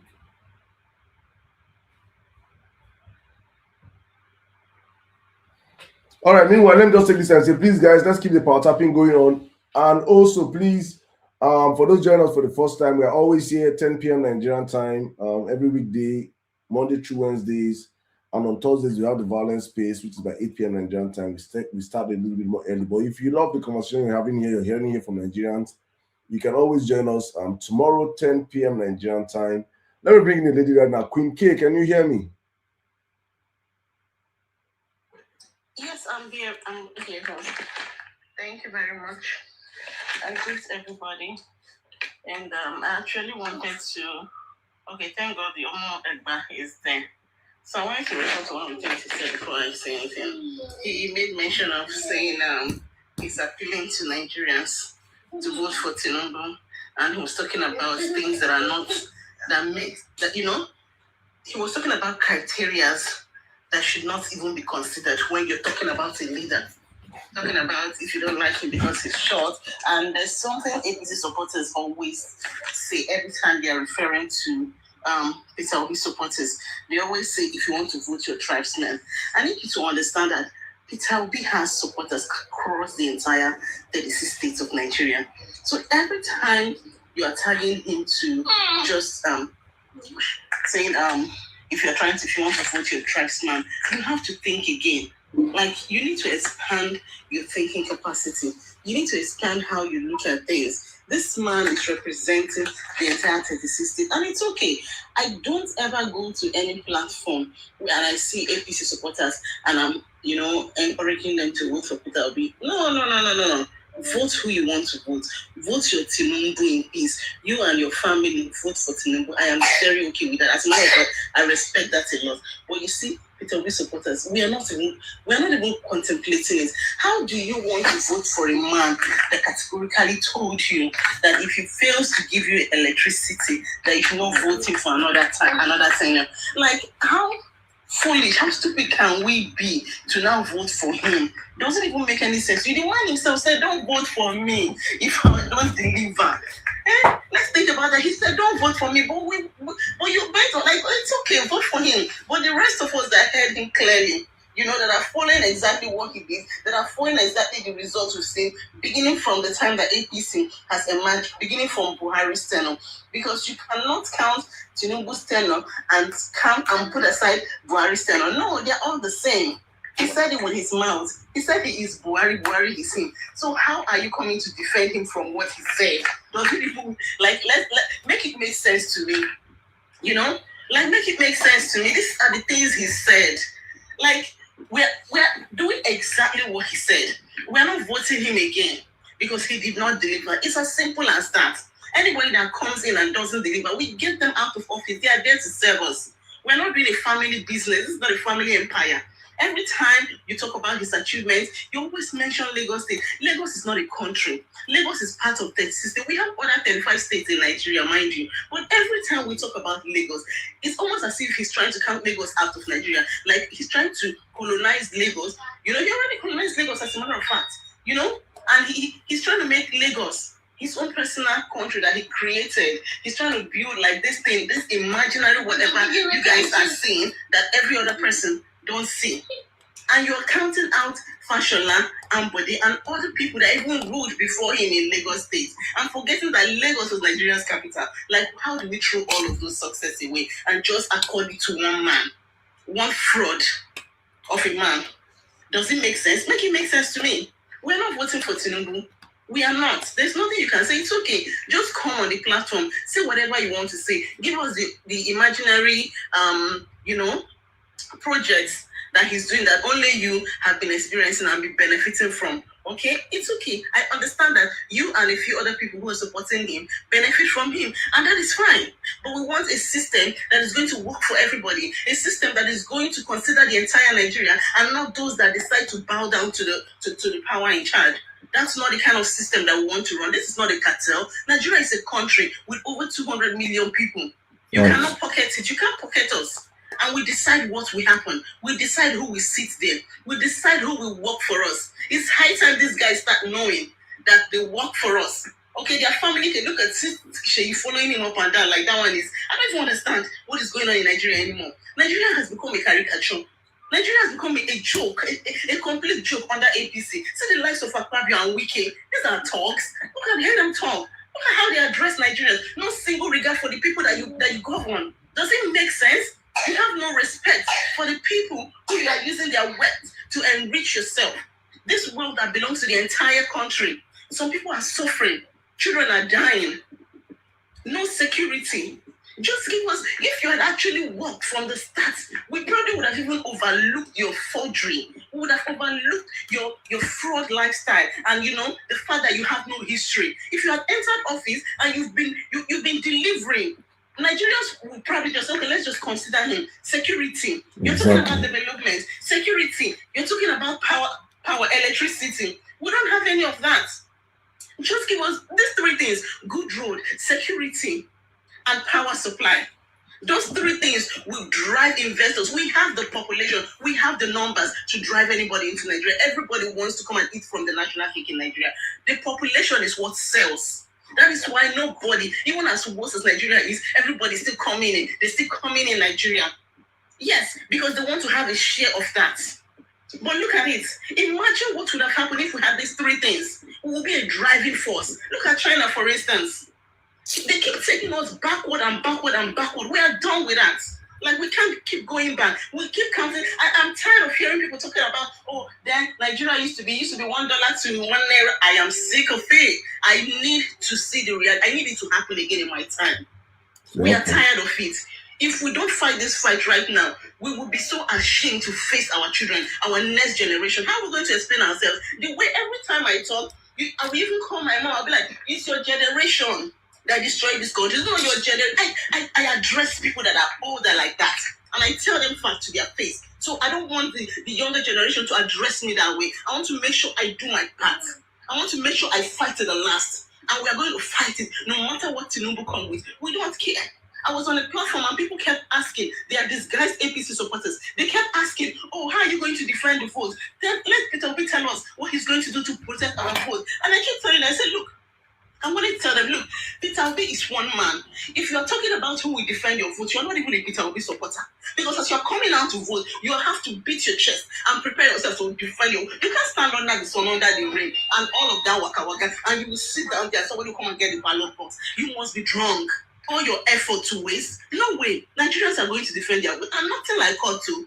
We know they go courts. So those people that keep asking, what will Peter Obi do? I voted for him last time. They keep talking. I ask myself, do you think you're doing Peter Obi a favor by voting for him? You're doing yourself a favor. The man is set. The man is made. He's trying to help us. And that is the only credible person we have. We cannot afford to miss this next one. You see this next election, if we miss it, it's over. Nigeria will be refugees. Yes, Nigerians will turn to, in fact, you see all those small countries around us, they are not like Europe to us.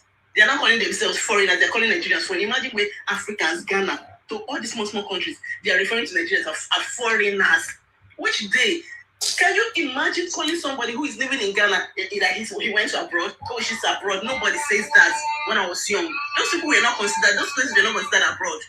Yes, because those people were like neighboring countries, just like our backyard. We related well with them. All right. So we were way above them. But look at, they have left us far behind. See what is happening in Nigeria. Nigeria has become a joke, a complete joke. You need to see the display. The whole world is mocking and laughing at us. If we don't stand up right now, like it is over, our next generation, and they will swear for us. And we say this with my full chest. If we don't stand up right now, and I don't want to hear that, I beg God, what can we do? We cannot do anything. And Tinubu will read it. Nothing like that is going to happen. If you have that mindset, it's better you just keep quiet. Don't even talk about it. Don't try to talk to people.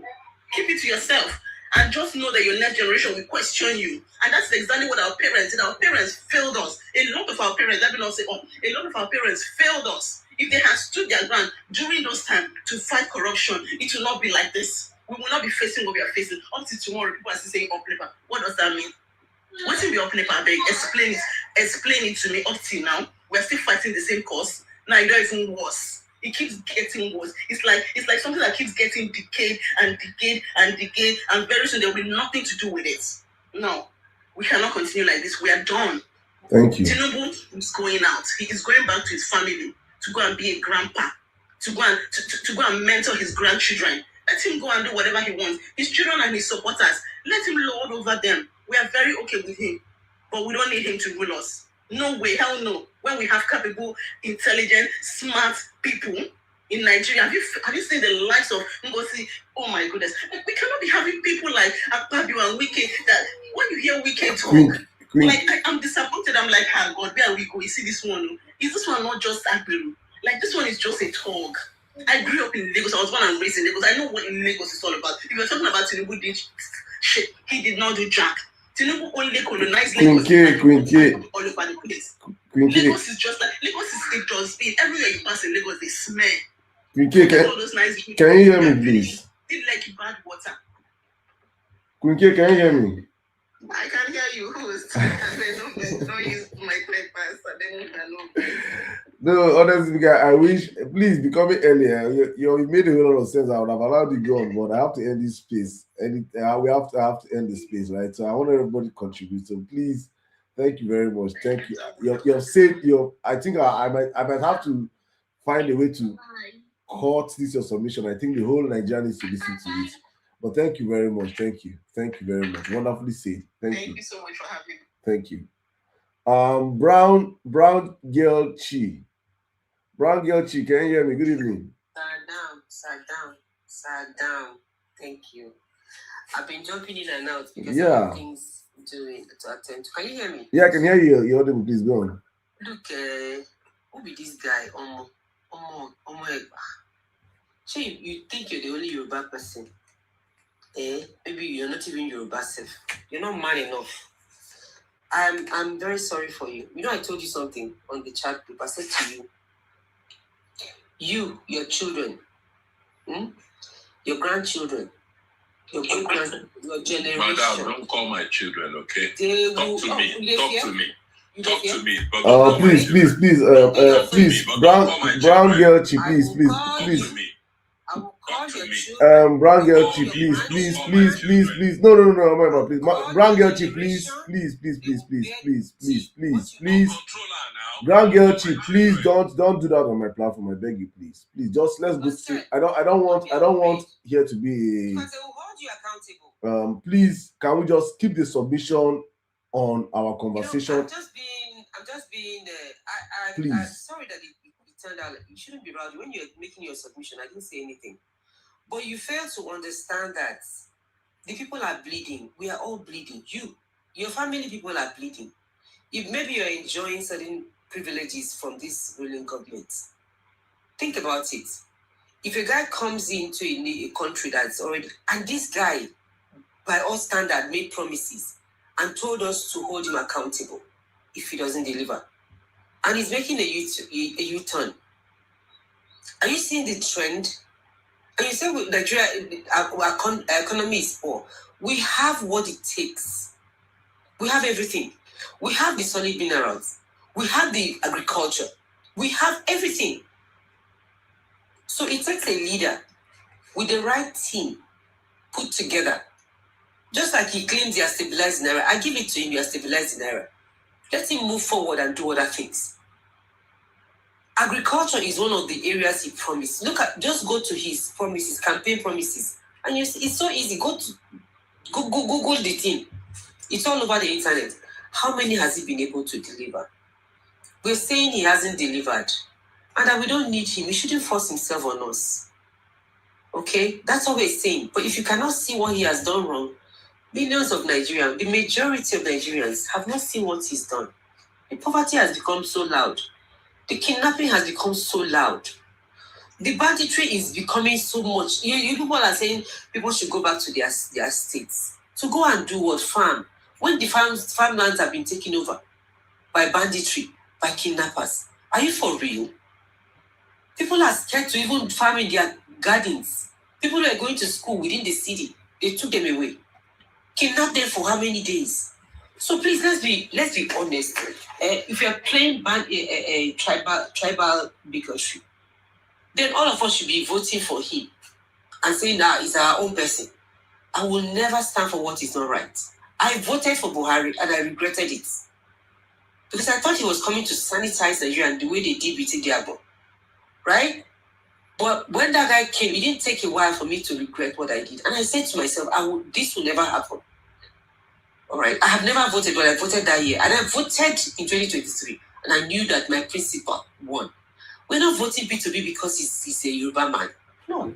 We're voting him because he's a Nigerian with competence, with proven character, with empathy. Somebody who has promised to translate agriculture into money-making thing, which was one of the campaign promises your principal made.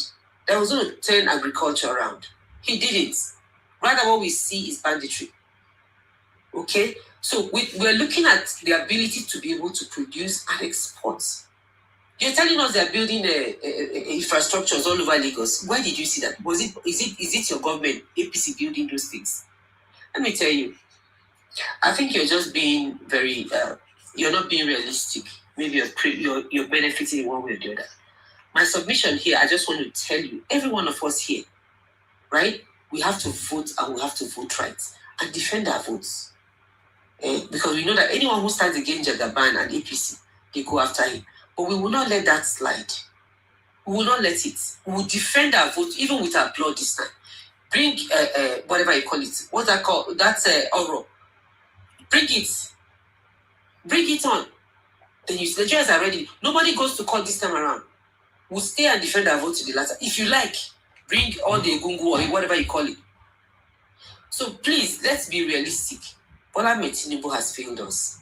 And that's what it is. And we're not going to vote for him. We want him out. He should go and rest. He's old enough. Let him go and rest. Right? I yield. Thank you very much. Thank you very much, Brown Chigel. Thank you very much.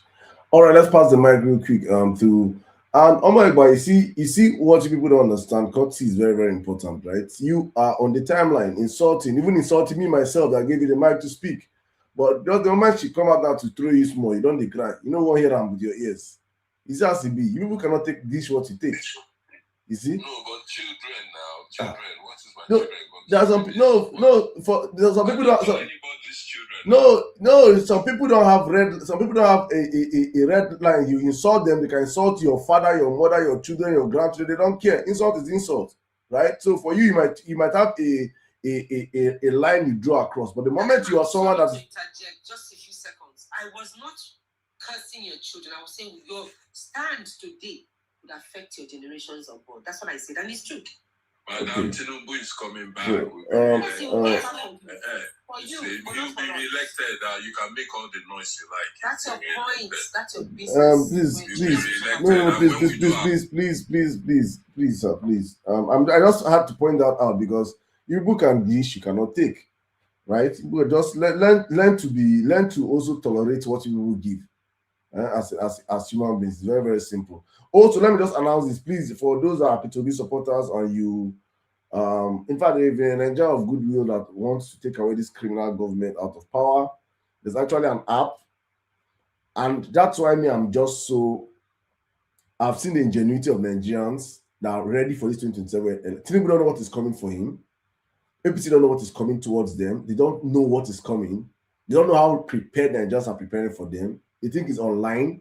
They think it's just by talk. They think it's by rigging. Nigerians are doing things that I have seen, and that gives me enough confidence to come out and say our shot at 2027 is very, very, very, very. See, Tinubu cannot rig 2027 elections. If Tinubu is banking on rigging 2027 elections, Tinubu will be chased out of Nigeria like they chased out the president of Yemen. If Tinubu's plan is to rig 2027 elections, he go run come out for Nigeria. He will run away. Omoeba, take it back to your people.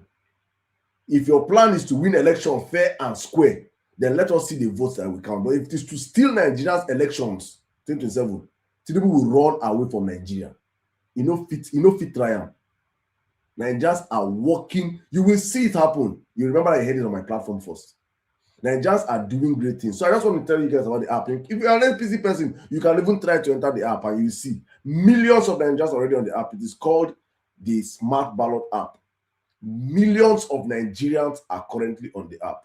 It's called the Smart Ballot app. Please go and enter there. APC, go and try and enter it and see whether you can make it see technology. If people are thinking that you come on social media and tell people Tinubu will win second term, if people are banking on Tinubu first term rigging platform, nobody's going to cut it in 2027. It's either you give us our vote or we pursue you out of Nigeria. It will happen. You see it happen. The mobilization on the ground is incredible. I don't come out. You don't hear me come out and say all this, and I just come and tell Nigerian stuff. But I'm telling you people now, for now we get mine, they believe that Tinubu get next elections. We are 5 months away. Time will tell. All I'm going to say is this: please, if you're one of the Nigerians out there that want to know how can you contribute, thank you so much. That want to know how you can join the app. It's called the Smart Ballot app. I'm going to probably tomorrow on the live, I'm going to put in the comment section, pin it here so you can just join it and you see how it is done. If you're an APC supporter, you cannot enter because the screening level is multifaceted. It's even beyond the people's. Okay, my friend is posting that, and Nigeria Press is posting it. Please copy. Let me pin it so you can just copy it and probably pin. Let me pin. That is the thing. Can I pin this? How do I pin that? There's no space for pinning. It's a link. That's why I don't think it can be pinned. I'll see what I can do to make it. Let people just go on that app, please. Go on the app and you see the wonders of technology at play, right? Nigerians are tired of this government, and the Tinubu's time is up. He doesn't know it yet. He doesn't know it. His time is up. All right, let me bring the mic right now to Inoma. Inoma, you have the live in 5 minutes. Please, let's stick to time. I beg you, we have to end this show right now. Thank you, sir.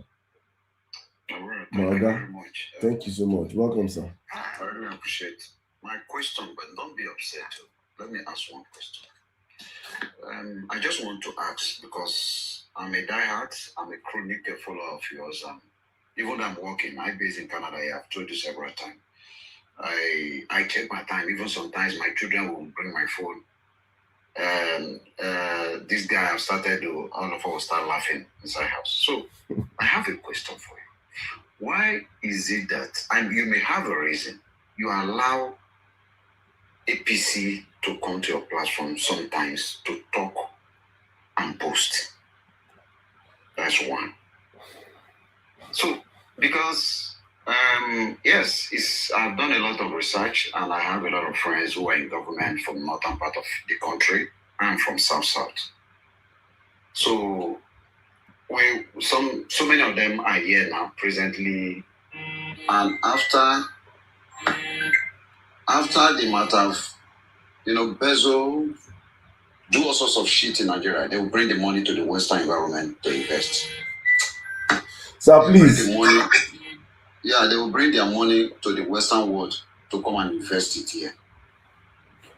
And Nigeria is a hustling ground, and people are there suffering. And people like this kind of guy will come over. And now, you see how it pains. This lady just returned that into you. You don't want to listen to that at all. It's very painful.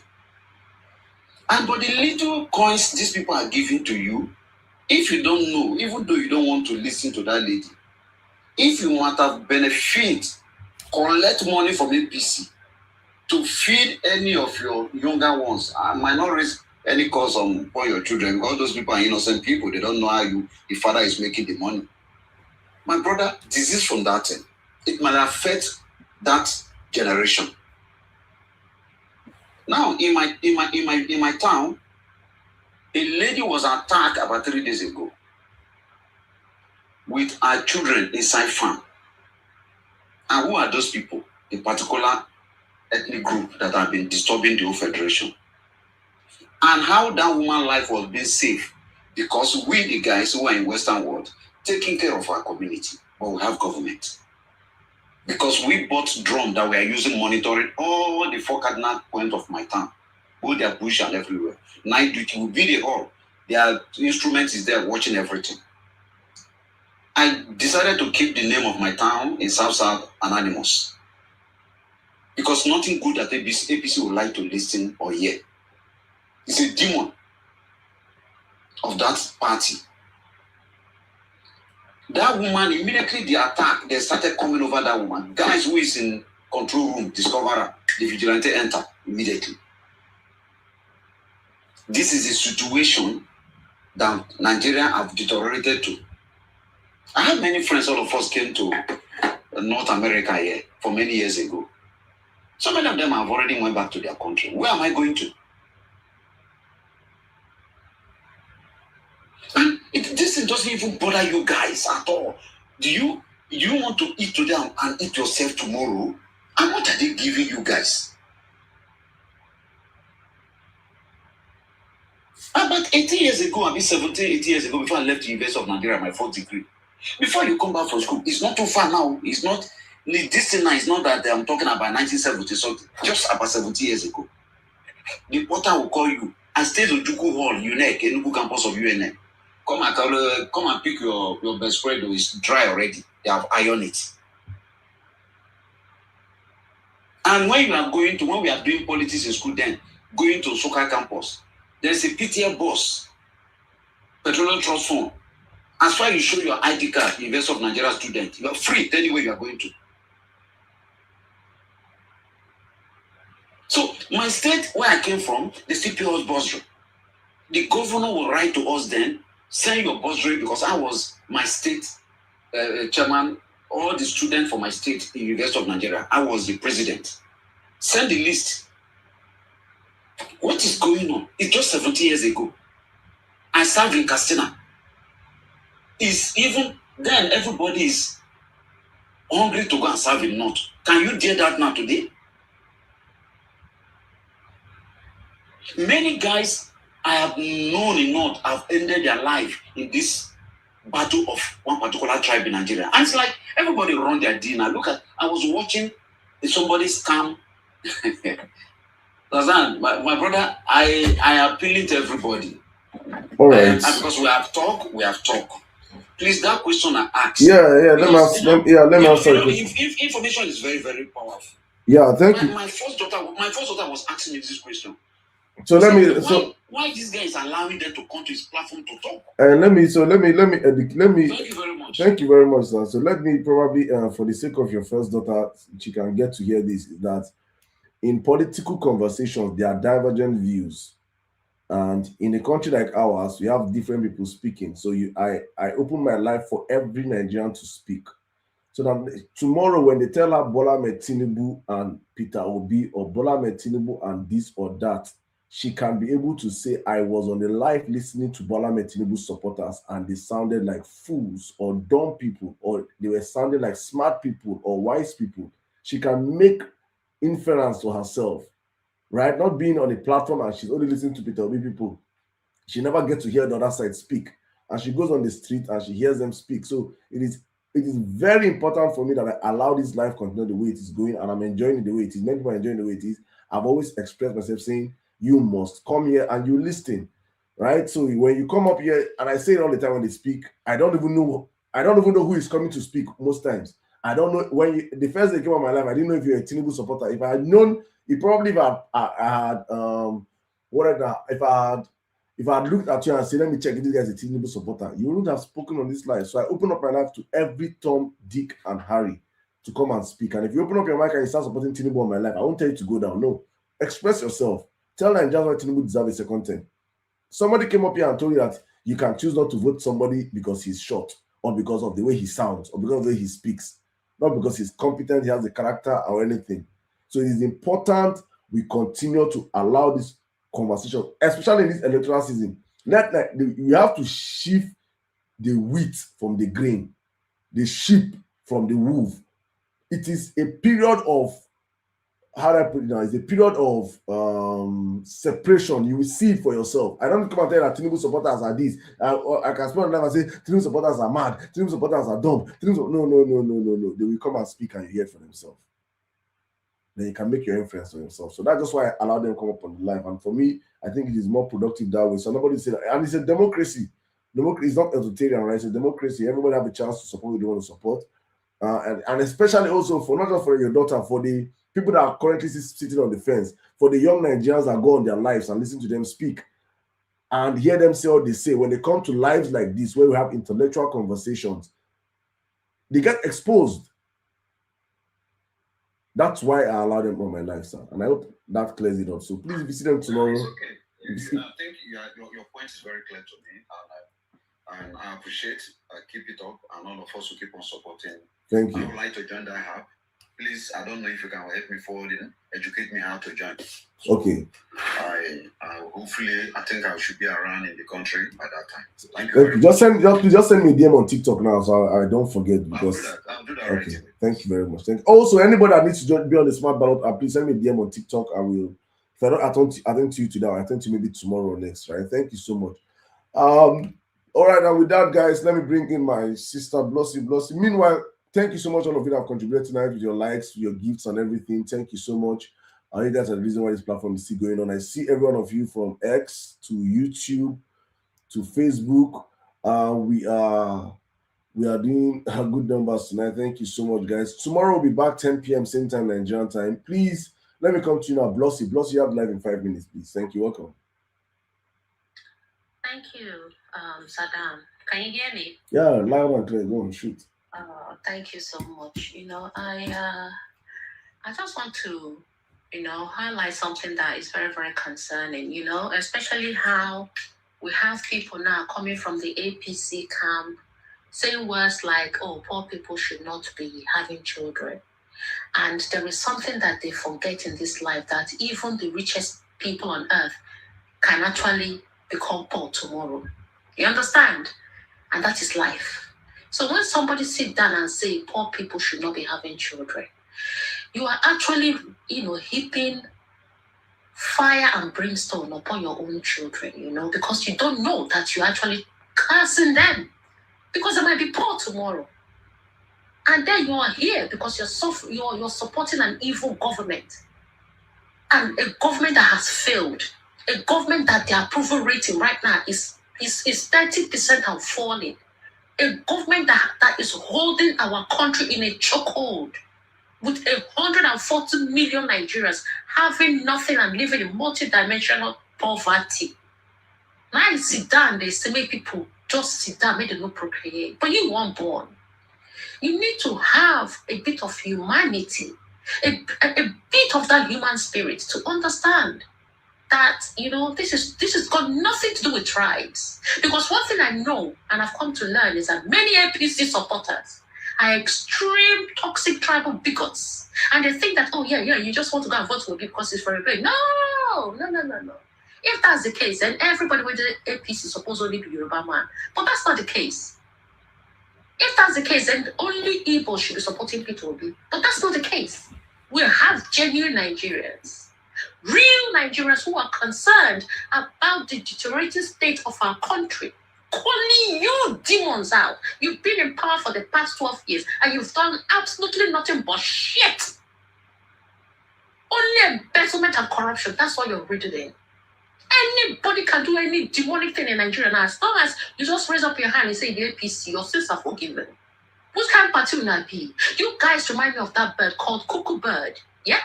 Read the history. Cuckoo bird no go build nest. You go lay egg inside another bird's nest. The egg when you lay go come hatch first of all. Before you go even open eyes, still white naked without any feathers. You go begin to push out the eggs of the original of the real nest. Anyone will open my swan arm. You will come they cry to the mama of the birds, and when they don't kill finish, make them come they feed them. They go feed them, they call full fat. The more they feed, the more they grow the fat. That is what APC and Tinubu be. You guys have been eating and eating and eating and eating. Eating forever. Meanwhile, the Nigerians instead they suffer. The nest, the eggs, and the parents that will be the Nigerians. And APC and Tinubu, and I be that cuckoo bird. You guys are demonic. You know you have failed in everything. If this was a good government, why are you guys so desperate to be canvassing to the campaign? Why hasn't your good work spoken for you? Why shouldn't Nigerians be celebrating Tinubu? APC. Why all of them never leave that diaspora when I sit down, they enjoy everything? Come sit down for Nigeria, they enjoy the good governance of Tinubu. And when we now speak, you go on platforms wanting to bully people. And after that, all of them go all them for now, witches and wizard coven platforms. They spew nothing but hate. Meanwhile, all of you are full of nothing but shit. And that is what we're saying now. It's time for us to take back our country. We must address all Nigerians. We must address all the moms. We must address all our children and our sons and daughters. We want to stand up. We want to stand up, and I want all of you to know something. Tinubu and APC, they have failed colossally. Failed in education, failed in social amenities, failed in security, failed in economy, failed in everything. I go to platform, they tell me, where is your president? He's always flying to France for everything. When I need a shame, when I tell myself all of them go take buy, I don't mean that more lightly, I mean I'm deeply. Because you guys are putting us through hell. How much our debt be now? 150 trillion. Thunder go fire all of now. Now who will consider the palm? APC and borrow criminals, all of them go buy. Tif no voting buruku. Tinu fraud, jaga bandits. Pardon no deal, you go bye. You hear me so? All of them will see better. Because you're putting us through hell. Both home and abroad, and I don't market everybody. Everywhere when in Nigeria, they now everything. Oh, your president is the powder lord. Your president is fake. Are you even sure he's a Nigerian? Oh, what he make my president not go school? How? We have primary and secondary school. Where are his results? Now what do they hear? Oh, he even rehabilitated Boko Haram. We heard that they are buying all of you there, and you guys still want to vote for him. And then people, they ask me on different platforms, are we that dumb? Can't we see that there is a better choice than Tifnubu? Then you guys, APC, want us to sit down and shut up and be taking all your nonsense. You don't do. Our law comes in. They hear me so? For the first time, I will see Nigerian mamas come out, slapping their breasts across your faces. Una, they're stupid, all of that. Now we open purpose, but all of them bastards. Then after that, now one come the force necessity down our throats, oppressing and repressing and brutalizing everybody. Now they are polarized everywhere. None of the shame. Very stupid demonic party, all of you be a coven of witches and wizards. And then after that, you call yourself human being. You'll be telling people not to have be living lives or to be human, but you want to have everything. How dare you? And after that, you'll go to hog demonic, toxic, tribal bigotry. We can see through your shit. You don't need to be highly educated in order to see stupidity. And let me tell you, freedom is not free. For that reason, we must give you a wura for a wura. When I hear me so, APC, this 2027 election coming up, anything one I want, obedience are going to be like water. Go study water. Tell me the first way big pastor. We are water. The code is water. You see this election, anybody will register anywhere, go to nowhere. See Christmas. Christmas is cancelled. Because what they want to do is they want to block all the way. Anywhere when they say don't travel, go make go sit down there. They no go fit go where you don't register to vote. That is one of their plans. And all obedient must be prepared. Christmas come, Christmas go. If you miss for this year, 2026, it doesn't matter. We have a mission. We're on a mission and we must accomplish it. Stay where you've registered. Vote and vote this demonic government out. APC Agbero, so often I go, bye. Tinubu, Tifnubu, Tinubandita. Jaka bandit not pardon dealer, you go double pie. Bye. You hear me so? All of them go collect. Awura for awura. For the first time, I repeat, when I go collect them, awura for awura. Nonsense demonic people. And all of them are APC women then. Don't go fire all of them head on that day. All of them go suffer and generationally. Now children go sit down, then go dead poor.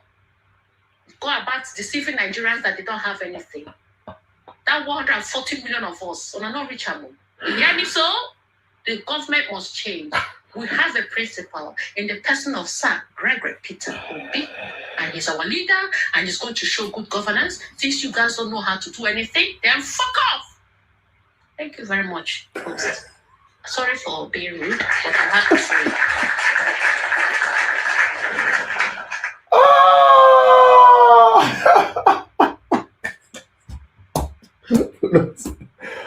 Bless you. Hey, God.